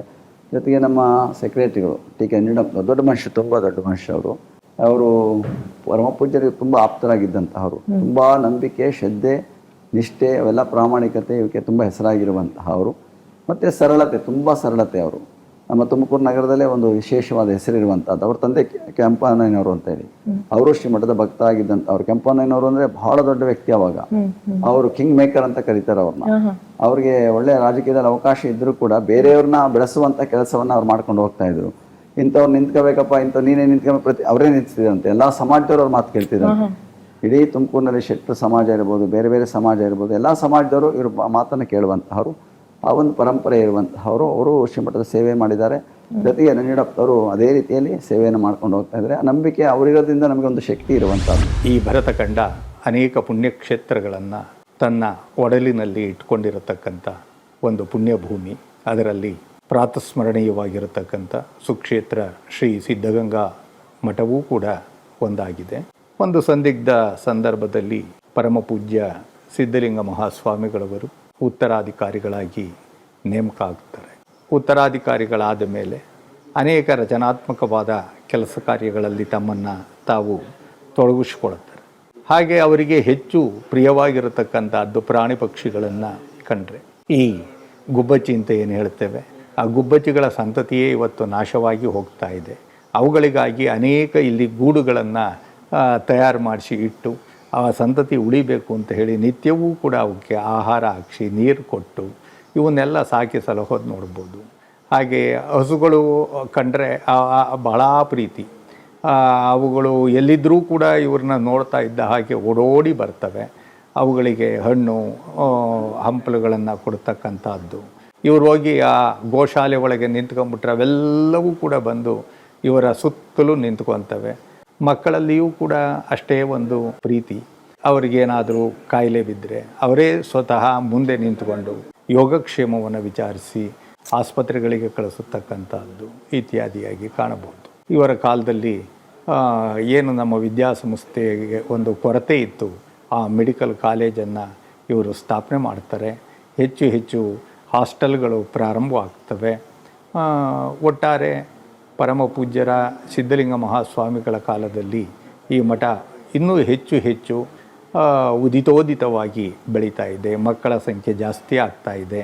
ಪ್ರಸಾದದ ವ್ಯವಸ್ಥೆಯಲ್ಲಿಯೂ ಕೂಡ ಹೊಸ ಹೊಸ ಒಂದು ರೀತಿಯ ಭಕ್ಷ್ಯ ಭೋಜ್ಯಗಳು ಇವೆಲ್ಲವೂ ಕೂಡ ಮಕ್ಕಳಿಗೆ ಸಿಗ್ತಾ ಇದ್ದಾವೆ. ಈ ಮಠವನ್ನು ಸಮರ್ಥವಾಗಿ ಮುನ್ನಡೆಸಿಕೊಂಡು ಹೋಗ್ತಾರೆ. ಪೂರ್ವಾಶ್ರಮದಲ್ಲಿ ತಂದೆಯವರಿಗಿಂತ ತಾಯಿಯವರ ಜೊತೆಗೆ ಒಡನಾಟ ಹೆಚ್ಚಿತ್ತು ಅಂತ ತಾಯಿ, ಏಕೆಂದರೆ ನಮ್ಮ ತಂದೆ ನಾನು ಹುಟ್ಟಿದ ತಕ್ಷಣ ಅವರಿಗೆ ಪ್ಯಾರಲಿಸಿಸ್ ಆಗಿತ್ತು. ಅವರು ಏಕೆಂದರೆ ಬೆಡ್ ರಿಡನ್ ಅವರು ಯಾವಾಗಲೂ ಕೂಡ. ಪ್ಯಾರಲಿಸಿಸ್ ಆದಮೇಲೆ ದೇಹದಲ್ಲಿ ಶಕ್ತಿನೂ ಇರ್ತಿಲ್ಲ, ಮಾತಾಡೋಕ್ಕೆ ಬರ್ತಿಲ್ಲ, ಕುಂತಲೇ ಎಲ್ಲ ಮಾಡಬೇಕಾಯಿತು. ಇದುವಲ್ಲ ನಮ್ಮ ತಾಯಿಯವರು ತುಂಬ ಸೇವೆಯನ್ನು ಮಾಡ್ತಾಯಿದ್ರು. ಈ ಕಡೆಗೆ ಮಕ್ಕಳು ನೋಡಬೇಕಾಯಿತು, ಸ್ವಾಮಿಗಳು ಸೇವೆ ಮಾಡಬೇಕಾಯಿತು, ತನ್ನ ಗಂಡನ ಸೇವೆ ಮಾಡಬೇಕಾಯಿತು. ನಿಜವಾಗ್ಲೂ ಅಮ್ಮ ಎಷ್ಟು ಸೇವೆ ಮಾಡ್ತಿದ್ರು ಊಹೆ ಮಾಡೋದಕ್ಕೆ ಸಾಧ್ಯ ಇಲ್ಲ. ತನ್ನ ಗಂಡನ ಸೇವೆಯನ್ನು ಕೂಡ 16 ವರ್ಷಗಳ ಕಾಲ, ಅಷ್ಟು ವರ್ಷಗಳ ಕಾಲ ಕುಂತವಲೇ ಅವರಿಗೆ ಸೇವೆ ಮಾಡುವಂಥ ಕೆಲಸವನ್ನು, ಪ್ರತಿಯೊಂದು ಪ್ರತಿಯೊಂದನ್ನು ಮಾಡುವಂಥ ಕೆಲಸವನ್ನು ಮಾಡ್ತಾಯಿದ್ರು ಅವರು. ನಿಜವಾಗ್ಲೂ ಅವ್ರ ಸೇವೆ ಇವತ್ತು ಊಹೆ ಮಾಡ್ಕೊಂಡು ಏನಪ್ಪ ನಾವು ಚಿಂತೆ ಮಾಡೋಕ್ಕಲ್ಲ, ಅಷ್ಟು ರೀತಿಯಲ್ಲಿ ಅವ್ರು ಸೇವೆ ಮಾಡ್ತಾಯಿದ್ರು. ನಾವೆಲ್ಲ ಎಳೆ ಮಕ್ಕಳು, ಈ ಮಕ್ಕಳನ್ನೂ ನೋಡ್ಬೇಕು ಇವ್ರನ್ನ. ಆ ರೀತಿಯಲ್ಲಿ ಸೇವೆ ಮಾಡ್ಕೊಂಡು ಬಂದ. ಯಾಕೆಂದರೆ ತಾಯಿಯ ಮಕ್ಕಳಿಗೆ ಹೆಚ್ಚು ಕಡಿಮೆ ತಾಯಿಯ ಸಂಪರ್ಕವೇ ಹೊರತು ತಂದೆಗಿಂತಲೂ ತಾಯಿ ಸಂಪರ್ಕ ಮಕ್ಕಳಿಗೆ ಜಾಸ್ತಿ. ಯಾಕೆಂದರೆ ಮಕ್ಕಳು ಬೆಳೆಯೋದೇ ತಾಯಿ ಸಂಪರ್ಕದಿಂದ. ಎಷ್ಟೇ ತಾಯಿ ಶಕ್ತಿವಂತನಾಗಿರಲಿ, ಏನೇ ಇರಲಿ, ಆ ತಂದೆ ಹತ್ರ ಹೋಗುವಂಥದ್ದು ಮಕ್ಕಳ ಸಂಖ್ಯೆ ಕಡಿಮೆ ಅದು. ಆದರೆ ತಾಯಿಯ ಮಡಿಲಲ್ಲೇ ಬೆಳೆಯುವಂತಹ ಮಕ್ಕಳ ಸಂಖ್ಯೆ ತುಂಬ ಜಾಸ್ತಿ ಇರುವಂಥದ್ದು. ಅದಕ್ಕೆ ಹೇಳುವಂಥದ್ದು, ನೀವು ತಂದೆಗಿಂತಲೂ ತಾಯಿಗೆ 1000 ಪಟ್ಟು ಗೌರವ ಬೇಕು ಅನ್ನುವಂತಹ ಮಾತು ಅದಕ್ಕೆ ಹೇಳಿರುವಂಥದ್ದು. ಹಿಂದಿನ ಕಾಲದಲ್ಲಿ ಹೇಳಿದ್ದಾರೆ, ತಂದೆಗೆ 100 ಪಟ್ಟು ನಾವು ಗೌರವ ಕೊಟ್ಟರೆ 1000 ಪಟ್ಟು ತಾಯಿಗೆ ಗೌರವ ಕೊಡಬೇಕು ಅನ್ನುವಂತಹ ಮಾತು ಹೇಳ್ಕೊಂಡು ಬಂದಿದ್ದಾರೆ. ಸಹಜ, ಎಲ್ಲರೂ ಕೂಡ ತಾಯಿಯ ಸಂಪರ್ಕ, ತಾಯಿಯ ಆಶ್ರಯ, ತಾಯಿಯ ಸೇವೆ, ತಾಯಿಯ ಮಡಿಲಲ್ಲೇ ಬೆಳೆದು ಬರೋದಕ್ಕೆ ಅವಕಾಶ ಇರುವಂಥದ್ದು. ಆ ರೀತಿಯಲ್ಲೇ ಬೆಳೆದು ಬಂದದ್ದು. ನೀವು ಬೆಳೆದು ಬಂದಂಥ ಹಾದಿಯಲ್ಲಿ ಅಥವಾ ಬೆಳೆಯುವಂಥ ಹಾದಿಯಲ್ಲಿದ್ದಾಗ ನನಗಿದು ತುಂಬ ಕಷ್ಟ ಆಗ್ತಾ ಇದೆ ಅಂತ ಅನಿಸಿದಂಥ ಘಟನೆ ಅಥವಾ ವಿಚಾರಗಳು ಯಾವುದಾದ್ರೂ ಇದೆಯಾ? ನನಗೇನು ಕಷ್ಟ ಅನ್ನೋದು ಯಾವುದಿಲ್ವಲ್ಲ. ಅವರು ಶಿವದ ಸೌಂಡ್ ನೋಡ್ಕೊತಾ ಇದ್ರು, ಇಲ್ಲಿ ಬುದ್ಧಿ ನೋಡ್ತಾ ಇದ್ರು. ನನಗೆ ಕಷ್ಟ ಅನಿಸೋ ಪ್ರಶ್ನೆನೇ ಇಲ್ಲ. ಯಾವುದನ್ನು ಕಷ್ಟ ಅಂತ ಯಾವುದೂ ಬಂದಿಲ್ಲ. ಆದರೆ ಒಂದಂದರೆ ಸರಿಯಾಗಿ ಓದ್ತಿರ್ಲಿಲ್ಲ ಅನ್ನೋದೊಂದೇ ಕಷ್ಟ ಅಷ್ಟೇ. ವಿದ್ಯಾಭ್ಯಾಸದಲ್ಲಿ.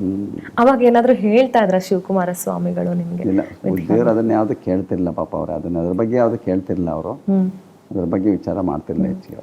ಯಾವತ್ತಾದ್ರೂ ನಿಮ್ಮ ಮೇಲೆ ಸ್ವಲ್ಪ ಏರು ಧ್ವನಿಯಲ್ಲಿ ಮಾತಾಡಿದ್ಯಾ ಶಿವಕುಮಾರ ಸ್ವಾಮಿಗಳು?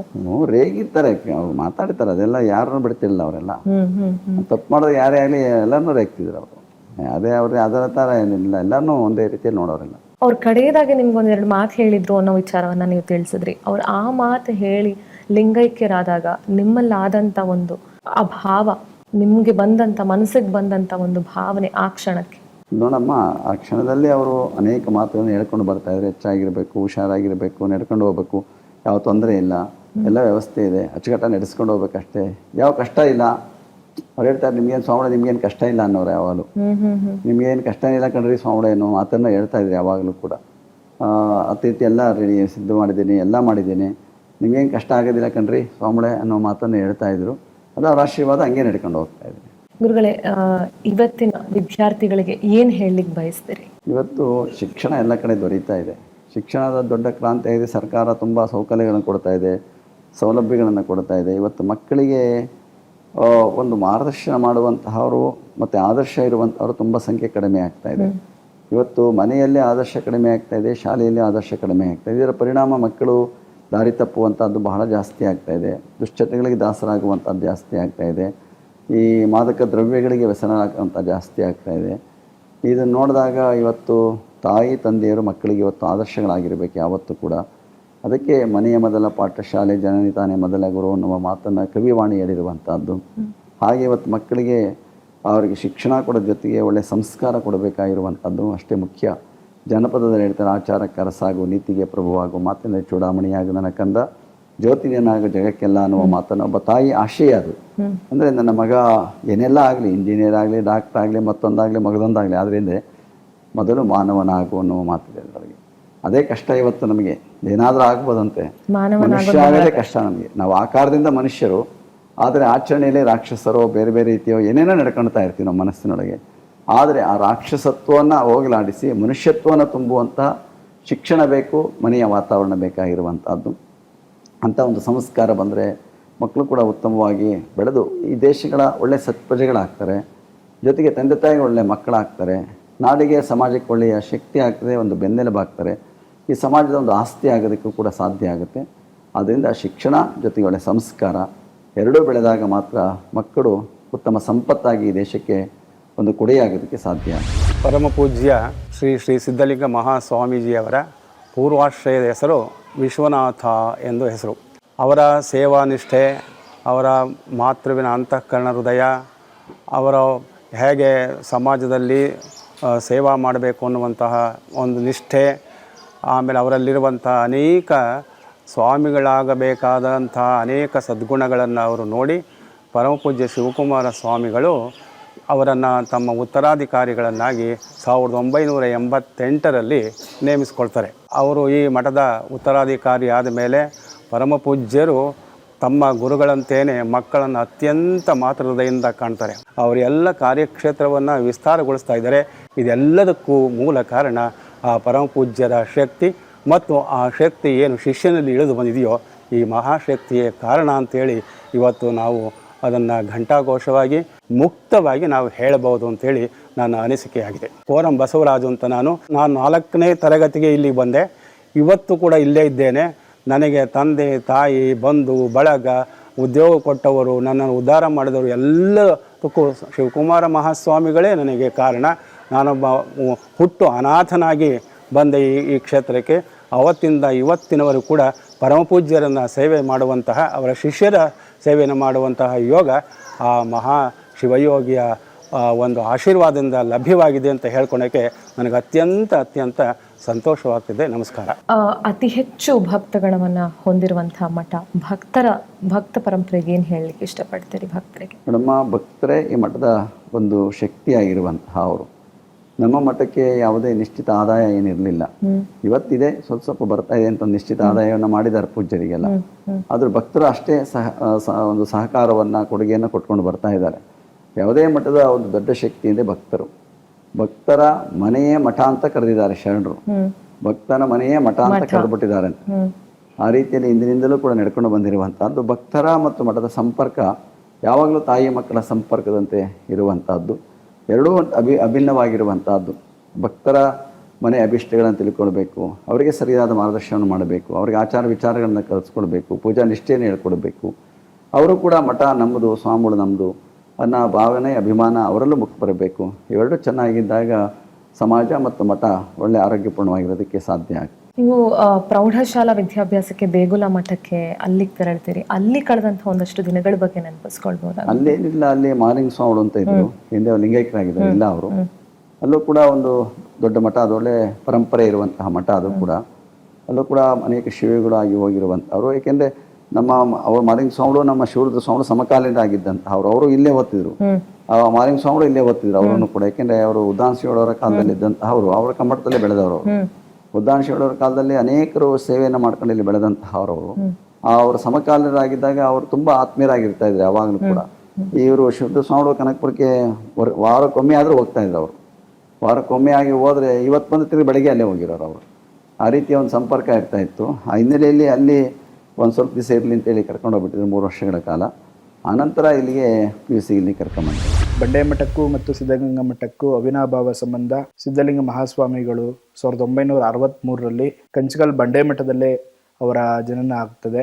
ಅವರ ಬಾಲ್ಯ ಜೀವನವೆಲ್ಲ ಇಲ್ಲೇ ಕಳೀತಾರೆ. ಹಾಗೆ ಅವರ ತಂದೆಯವರು ಸದಾಶಿವಯ್ಯನವರು ಇಲ್ಲೇ ಶಿಕ್ಷಕರಾಗಿದ್ದರು ಅಂತ ನಮಗೆ ಕೆಲವು ಮೂಲಗಳಿಂದ ತಿಳಿದು ಬರ್ತದೆ. ಪೂಜ್ಯ ಸಿದ್ಧಲಿಂಗ ಮಹಾಸ್ವಾಮೀಜಿಯವರ ತಂದೆಯವರಾದಂತಹ ಬಿ ಸದಾಶಿವಯ್ಯನವರು ನಮ್ಮ ಪೂಜ್ಯ ಶ್ರೀ ಶಿವರುದ್ರ ಸ್ವಾಮಿಗಳವರ ಸ್ನೇಹಿತರಾಗಿರ್ತಾರೆ. ಹೇಗೆ ಅಂತಂದ್ರೆ ಅವರಿಬ್ರು ಕೂಡ ಒಟ್ಟಿಗೆ ಸಿದ್ಧಗಂಗಾ ಮಠದಲ್ಲಿ ವ್ಯಾಸಂಗವನ್ನು ಮಾಡಿದ್ದಾರೆ. ಹಾಗೆ ಸ್ವಾಮೀಜಿಯವರ ನಂಟು ಮತ್ತು ಅವರ ಅವಿನಾಭಾವ ಸಂಬಂಧ ಹೇಗಿತ್ತು ಅನ್ನೋದನ್ನ ಈ ಪತ್ರ ಲೇಖನದ ಮುಖಾಂತರ ನಾವೆಲ್ಲರೂ ತಿಳ್ಕೊಳ್ಬಹುದಾಗಿದೆ. ಹಾಗೆ ಅವರ ಓದಿರುವಂತ ಶಾಲೆ ಕೂಡ ಇಲ್ಲೇ ಇದೆ. ಹಾಗೆ ಅವರ ಬಾಲ್ಯ ಜೀವನ ತುಂಬಾ ಚೆನ್ನಾಗಿತ್ತು ಅಂತ ಹೇಳ್ತಾರೆ. ಹೇಗೆ ಅಂತಂದ್ರೆ ಅವರು ಈಜನ್ನ ಆಡ್ತಿರುವಂತ ಬಾವಿ ಆಗಿರ್ಬೋದು, ಮಾವಿನ ತೋಪ ಆಗಿರ್ಬೋದು, ಎಲ್ಲ ಕೂಡ ಬುದ್ಧಿಯವರು ಕೆಲವು ದಿನದಲ್ಲಿ ಸ್ಮರಣೆಯನ್ನು ಮಾಡ್ತಾರೆ. ಪರಮ ಪೂಜ್ಯ ಸಿದ್ಧಲಿಂಗ ಮಹಾಸ್ವಾಮೀಜಿಯವರು ಶ್ರೀಮಠದಲ್ಲಿ ಜನ್ಮ ತಾಳಿರೋದು ನಮ್ಮ ಮಹಾಪುಣ್ಯ ಅಂತ ಹೇಳ್ತಾರೆ. ಅವರು ಶ್ರೀಮಠದಲ್ಲಿ ಸುಮಾರು ವರ್ಷಗಳ ಕಾಲ ವಿದ್ಯಾಭ್ಯಾಸದ ಜೊತೆಗೆ ಅವರು ಇಲ್ಲಿ ನಡೆದಾಡಿರುವಂತದ್ದು ನಮ್ಮೆಲ್ಲರ ಸೌಭಾಗ್ಯ ಅಂತ ನಾವೆಲ್ಲರೂ ಭಾವಿಸ್ಬೋದು. ನನ್ನ ಹೆಸರು ಬಿ ರವಿಕುಮಾರ್ ಅಂದ್ಬಿಟ್ಟು ಇಲ್ಲಿ ಸರ್ಕಾರಿ ಕಿರಿಯ ಪ್ರಾಥಮಿಕ ಪಾಠಶಾಲೆಯಲ್ಲಿ ಮುಖ್ಯ ಶಿಕ್ಷಕರಾಗಿ ಕೆಲಸ ಮಾಡ್ತಾ ಇದ್ದೀನಿ. ಶ್ರೀ ಶ್ರೀ ಶ್ರೀ ಶ್ರೀ ಸಿದ್ಧಲಿಂಗ ಮಹಾಸ್ವಾಮಿಗಳು ಇದೇ ಶಾಲೆಯಲ್ಲಿ ಪ್ರಾಥಮಿಕ ಶಾಲಾ ಶಿಕ್ಷಣವನ್ನು ಮಾಡಿದ್ದಾರೆ. 1969-70ರಲ್ಲಿ ಅಡ್ಮಿಷನನ್ನು ತೊಗೊಂಡಿದ್ದಾರೆ. ಇವರ ಅಡ್ಮಿಷನ್ ಸಂಖ್ಯೆ 16970. ಸಿದ್ಧಲಿಂಗ ಮಹಾಸ್ವಾಮಿಗಳ ಪೂರ್ವ ಹೆಸರು ಬಂದು ವಿಶ್ವನಾಥ ಬಿ ಸದಾಶಿವ ಅಂತ ಇದೆ. ಈ ಶಾಲೆಯಲ್ಲಿ ಸುಮಾರು 4ನೇ ಕ್ಲಾಸಿನವರೆಗೂ ಓದಿ ಇಲ್ಲಿಂದ TC ತೆಗೆದುಕೊಂಡು ಹೋಗಿರ್ತಾರೆ. ಶಿವಕುಮಾರ ಸ್ವಾಮಿಗಳು ಹಾಗೂ ನಿಮ್ಮ ನಡುವಿನ ಬಾಂಧವ್ಯದ ಬಗ್ಗೆ ಒಂದೆರಡು ಮಾತುಗಳು. ಅದೇನು ಗುರು ಶಿಷ್ಯ ಬಾಂಧವ್ಯ ಅಮ್ಮ ಅದು. ಅದೇನು ಹೇಳ್ತಾರಲ್ಲ, ಗುರು ಶಿಷ್ಯರಾಗಿರ್ಬೇಕಪ್ಪ ಅಂದರೆ ಬೆಂಕಿಯಲ್ಲಿ ಬೈಚಿಟ್ಟ ಕೋಲಿನಂತಿರಬೇಕು ಅಂತ ಹೇಳ್ತಾರೆ.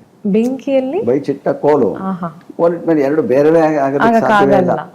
ಬೆಂಕಿಯಲ್ಲಿ ಬೈಚಿಟ್ಟ ಕೋಲು ಏನಾಗ್ತದೆ, ಬೆಂಕಿನೇ ಆಗುತ್ತೆ, ಅದರ ಆಕಾರವನ್ನು ಕಳ್ಕೊಂಡು ಬಿಡ್ತದಲ್ಲ.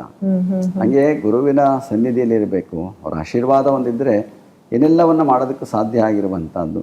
ಅದನ್ನು ಪಡ್ಕೊಳ್ಬೇಕಾದ್ರೆ ಮುಖ್ಯವಾಗಿ ಅವರ ಸೇವೆ, ಅವರ ಕರುಣೆ, ಅನುಗ್ರಹ ಇದು ಪಡ್ಕೊಳ್ಬೇಕಾಗಿರುವಂಥದ್ದು. ಅದು ಅವರ ಅನುಗ್ರಹ, ಅವರ ಕರುಣೆ ಇದ್ದರೆ ಏನೆಲ್ಲ ಆಗೋದಕ್ಕೆ ಸಾಧ್ಯ ಆಗ್ತದೆ ಅನ್ನೋದಕ್ಕೆ ಇದೊಂದು ಉದಾಹರಣೆ ಆಗಿರುವಂಥದ್ದು. ಇವುಗಳ ಸಾಕಷ್ಟು ವಿಚಾರಗಳನ್ನು ನಮಗೆ ತಿಳಿಸ್ಕೊಟ್ಟಿದ್ದೀರಿ. ನಮ್ಮ ಹೆಜ್ಜೆ ಗುರುತು ಕಾರ್ಯಕ್ರಮದ ಬಗ್ಗೆ ಏನು ಹೇಳ್ತೀರಿ? ನೋಡಮ್ಮ, ನನ್ನ ಹೆಜ್ಜೆ ಗುರುತು ಯಾವುದೂ ಇಲ್ಲ. ಇದು ತಿಳ್ಕೊಳ್ಳಿ. ನಾನಿರೋದು ಹೇಗೆ ಗೊತ್ತಾ, ಈ ಶರಣರೇ ಒಂದು ಮಾತು ಹೇಳ್ತಾರೆ, ಮರದ ನೆರಳಲ್ಲಿದ್ದು ತನ್ನ ನೆರಳನ್ನು ನರಸಬಹುದೇ ಅಂತ ಕೇಳ್ತಾರೆ. ನಾವಿರೋದೇ ಮರದ ನೆರಳಲ್ಲಿ, ಮತ್ತೆ ನಮ್ಮ ನೆರಳಲ್ಲಿ ಕಾಣಕ್ಕೆ ಸಾಧ್ಯ ಆಗ್ತದೆ? ನಾವು ಇರುವಂತಹದ್ದೇ ಶಿವಕುಮಾರ್ ಮಹಾಶಿವರವರು ನೆರಳಲ್ಲಿ ಇದ್ಬಿಟ್ಟ ಮೇಲೆ ನಮ್ಮ ನೆರಳು ಕಾಣೋದಕ್ಕೆ ಸಾಧ್ಯವೇ ಇಲ್ಲ, ಅದರೊಳಗೆ ಬರೋಕ್ಕೆ ಸಾಧ್ಯ ಇಲ್ಲ. ಅದರಿಂದ ನಮ್ಮ ಹೆಜ್ಜೆ ಗುರುತು ಮಾಡೋದಕ್ಕೆ ಸಾಧ್ಯ ಇಲ್ಲ. ಅವರ ಹೆಜ್ಜೆಯೊಳಗೆ ನಡೆಯೋದಕ್ಕೆ ಪ್ರಯತ್ನ ಮಾಡ್ಬೋದೇ ಹೊರತು ನಾವು ಅದೇ ರೀತಿ ಹೆಜ್ಜೆ ಇಡ್ತೀನಿ ಅಂತ ಹೇಳೋದಕ್ಕೂ ಸಾಧ್ಯ ಆಗೋದಿಲ್ಲ. ಏಕೆಂದರೆ ಅವರು ನಡೆದ ದಾರಿನೇ ಭಾಳ ಕಠಿಣವಾಗಿರುವಂಥ ದಾರಿ. ಅದು ದುರ್ಗಮವಾಗಿರೋ ಅಷ್ಟು ಎಲ್ಲರಿಗೂ ಸಾಧ್ಯ ಇಲ್ಲ, ಅವರೊಬ್ಬರಿಗೆ ಸಾಧ್ಯ ಆಗಿರುವಂಥದ್ದು. ಅವರ ದಿನಚರಿ ಇರ್ಬೋದು, ಅವರ ಆಚಾರ ವಿಚಾರ ಇರ್ಬೋದು, ಅವೆಲ್ಲವೂ ಕೂಡ ಇನ್ನೊಬ್ಬರನ್ನ ಉದಾಹರಣೆ ಮಾಡೋದು ತೋರಿಸೋದಕ್ಕೆ ಸಾಧ್ಯ ಇಲ್ಲ ಅದು ಯಾವುದೂ ಕೂಡ. ಅದರಿಂದ ನಮ್ಮ ಹೆಜ್ಜೆ ಮೂಡಿಸೋದಕ್ಕೆ ಸಾಧ್ಯವೇ ಇಲ್ಲ ಮೊದಲನೇದಾಗಿ. ಅವರ ನೆರಳಿನಲ್ಲಿ ನಾವು ನಡೀತಾ ಇರೋದ್ರಿಂದ ನಮ್ಮ ನೆರಳನ್ನು ಅರಸೋದಕ್ಕೂ ಕೂಡ ಮೊದಲೇ ಸಾಧ್ಯ ಇಲ್ಲ. ಅವರ ಆಶೀರ್ವಾದದಿಂದ ನಾವು ನಡ್ಕೊಂಡು ಹೋಗ್ಬೇಕೆ ಹೊರತು ಬೇರೆ ಏನಿಲ್ಲ. ಆ ದಿನಚರಿ ಹೇಗಿತ್ತು ಗುರುಗಳೇ? ಯಾವುದು ಪೂಜ್ಯರದು ಮತ್ತೆ ನಿಮ್ಮ ದಿನಚರಿನೂ? ನಮ್ಮ ದಿನಚರಿ ಬಿಡಿ ವ್ಯತ್ಯಾಸ ಇದೆ. ಆ ದಿನ ನಾನು ಹೇಳಿದ್ನಲ್ಲ, ಅವ್ರನ್ನ ಅನುಸರಿಸಕ್ ಸಾಧ್ಯವೇ ಇಲ್ಲ ನಾವು ಅಂತ ಹೇಳ್ತಾ ಇದ್ದೀನಲ್ಲ. ಅವ್ರ ದಿನಚರಿನ ಇವತ್ತಿಗೂ ಅನುಸರಿಸಕ್ ಆಗೋದಿಲ್ಲ ಯಾರೂ. ಅವ್ರು ಅಷ್ಟು ಶಿಸ್ತು, ಅಷ್ಟು ಆಚಾರ ಅವ್ರದ್ದು. ಏನೇ ಆಗಲಿ ಅವರ ಆಚಾರ, ಎಷ್ಟೇ ಶ್ರಮ ಆಗಲಿ ಅವರ ದಿನಚರಿಗೆ ಒಂದಿಷ್ಟು ಚ್ಯುತಿ ಆಗ್ತಾ ಇರಲಿಲ್ಲ. ಅವ್ರಿಗೆ ಹೊರಗಡೆ ಕಾರ್ಯಕ್ರಮ ನಿಮಿತ್ತ ಹೋದ್ರು ಅದನ್ನ ಅವ್ರ ಆಚಾರ ಕಳ್ಕೊತಾ ಇರಲಿ ಅವತ್ತು ಕೂಡ. ಎಷ್ಟೇ ದೂರ ಪ್ರಯಾಣ ಮಾಡಲಿ, ಏನೇ ಮಾಡಲಿ, ತಮ್ಮ ಪೂಜಾ ನಿಷ್ಠೆ, ಅವರ ನಿದ್ದೆ, ಇಷ್ಟೇ ಗಂಟೆ, ಇಷ್ಟೇ ಕೆಲಸ, ಇದೇ ರೀತಿ ಮಾಡಬೇಕು, ಅವೆಲ್ಲವನ್ನೂ ಕೂಡ ಊಹೆ ಮಾಡೋದಕ್ಕೆ ಸಾಧ್ಯ ಇಲ್ಲ. ಒಬ್ಬರು ತೋಟೇಂದ್ರ ಸ್ವಾಮಿಗಳು ಅಂತ ಹೇಳ್ತಾ ಇದ್ದಾರೆ. ಅವ್ರದ್ದೊಂದು ಹನಿಗವನ ಇದೆ, ಅದು ತುಂಬ ಚೆನ್ನಾಗಿದೆ. ಸಿದ್ಧಗಂಗಾಶ್ರೀ ದೇಹ ಹಣ್ಣಾಗಿ ಬಾಗಿದ್ದರೂ ಯುವಕರನ್ನು ನಾಟಿಸುವುದು ಅವರ ದಿನಚರಿ, ಅವರ ಕಾಯಕ, ಅವರ ದಾಸೋಹ. ಅವರು ಜಗತ್ತಿನ ಅಚ್ಚರಿಯೇ ಮಾತನ್ನು ಅವರು ಹೇಳಿರುವಂತಹ ಅವ್ರು. ಹಾಗೆ ಅವರು ಜಗತ್ತಿನ ಒಂದು ಅಚ್ಚರಿಯೇ ಹೊರತು ಬೇರೆ ಏನು ಹೇಳೋದಕ್ಕೆ ಸಾಧ್ಯ ಆಗೋದಿಲ್ಲ. ಅವರ ದಿನಚರಿ ಇವತ್ತು ಊಹೆ ಮಾಡೋದಕ್ಕೆ ಸಾಧ್ಯ ಇಲ್ಲ. ಅದು ಅವರ ಬೆಳಗ್ಗೆ 2:30 ಶುರುವಾದರೆ ಇಂದ ರಾತ್ರಿ 10:30 11 ಗಂಟೆವರೆಗೂ ಕೂಡ ನಿರಂತರವಾಗಿ ನಡ್ಕೊಂಡು ಬರ್ತಾ ಇತ್ತು. ಅವ್ರಿಗೆ ವಿಶ್ರಾಂತಿ ಅಂದ್ರೆ ಏನಪ್ಪಾ ಅಂದರೆ, ಇದೊಂದು ಓದ್ತಾ ಇದ್ದೀನಿ, ಬರೆಯೋದೊಂದು ಕೆಲಸ, ಈ ಬರೆಯೋದು ಬಿಟ್ಟು ಅಲ್ಲಿನ ಒಂದು ಕೆಲಸಕ್ಕೆ ಹೋಗ್ತೀನಿ, ಅದೊಂದು ಬೇರೆ. ಅದೇ ವಿಶ್ರಾಂತಿನೇ ಹೊರತು ಅವ್ರಿಗೆ ಒಂದು ಕೆಲಸದಿಂದ ಮತ್ತೊಂದು ಕೆಲಸ ಮಾಡೋದು ವಿಶ್ರಾಂತಿ. ನಮ್ಗೆ ಹಂಗಲ್ಲ. ಸ್ವಲ್ಪ ಏನಾದ್ರೂ ಆಯಾಸ ಬಂದು ನಿದ್ದೆ ಮಾಡೋದೇ ನಮ್ಗೆ ವಿಶ್ರಾಂತಿ ಅಂತ ನಮ್ಮ ಭಾವನೆ ಇರ್ತದೆ. ಆದರೆ ಅವರ ವಿಶ್ರಾಂತಿಯ ಲೆಕ್ಕವೇ ಬೇರೆ ಆಗಿರುವಂತಹದ್ದು. ಮತ್ತೆ ಎಷ್ಟೇ ಶ್ರಮ ಆಗಲಿ, ಎಷ್ಟೊತ್ತೇ ಆಗಲೂ ಕೂಡ ಅವರು ಪೂಜಾ ನಿಷ್ಠೆ, ಅವರ ಲಿಂಗ ಪೂಜಾ ನಿಷ್ಠೆಯನ್ನ ನಾವು ಇಂದೂ ಕಾಣೋಕ್ಕೆ ಸಾಧ್ಯ ಇಲ್ಲ. ಬೆಳಗಿನ ಜಾವ ಪೂಜೆ ಇದೆ, ಸುಪ್ರಭಾತ ಸಮಯದಲ್ಲಿ ಅಡತಿಯಲ್ಲಿ ಲಿಂಗವನ್ನು ನೆನೆಯಬೇಕು ಅನ್ನುವ ಮಾತಿದೆ. ಆ ರೀತಿಯಲ್ಲಿ ಅವರು ಬೆಳಗಿನ ಪ್ರಾತಃ ಕಾಲದ ಪೂಜೆಯನ್ನು, ಅವರ ಪ್ರಸಾದ ನಿಷ್ಠೆಯನ್ನು ಅವರು ನಿತ್ಯವೂ ಅದನ್ನು ಆಚರಣೆ ಮಾಡ್ಕೊಂಡು ಬಂದಂತ. ಕೊನೆಯ 1-2 ವರ್ಷ ಬಿಟ್ಟರೆ ಅವರ ಅವರ ಜೀವಿತಾವಧಿಯಲ್ಲಿ ಇದನ್ನು ನಿರಂತರವಾಗಿ ನಡೆಸ್ಕೊಂಡು ಬಂದಂತಹ ಅವರು ಪರಮ ಪೂಜ್ಯ ಶಿವಕುಮಾರ ಮಹಾಸ್ವಾಮಿಗಳವರೊಬ್ಬರೇ.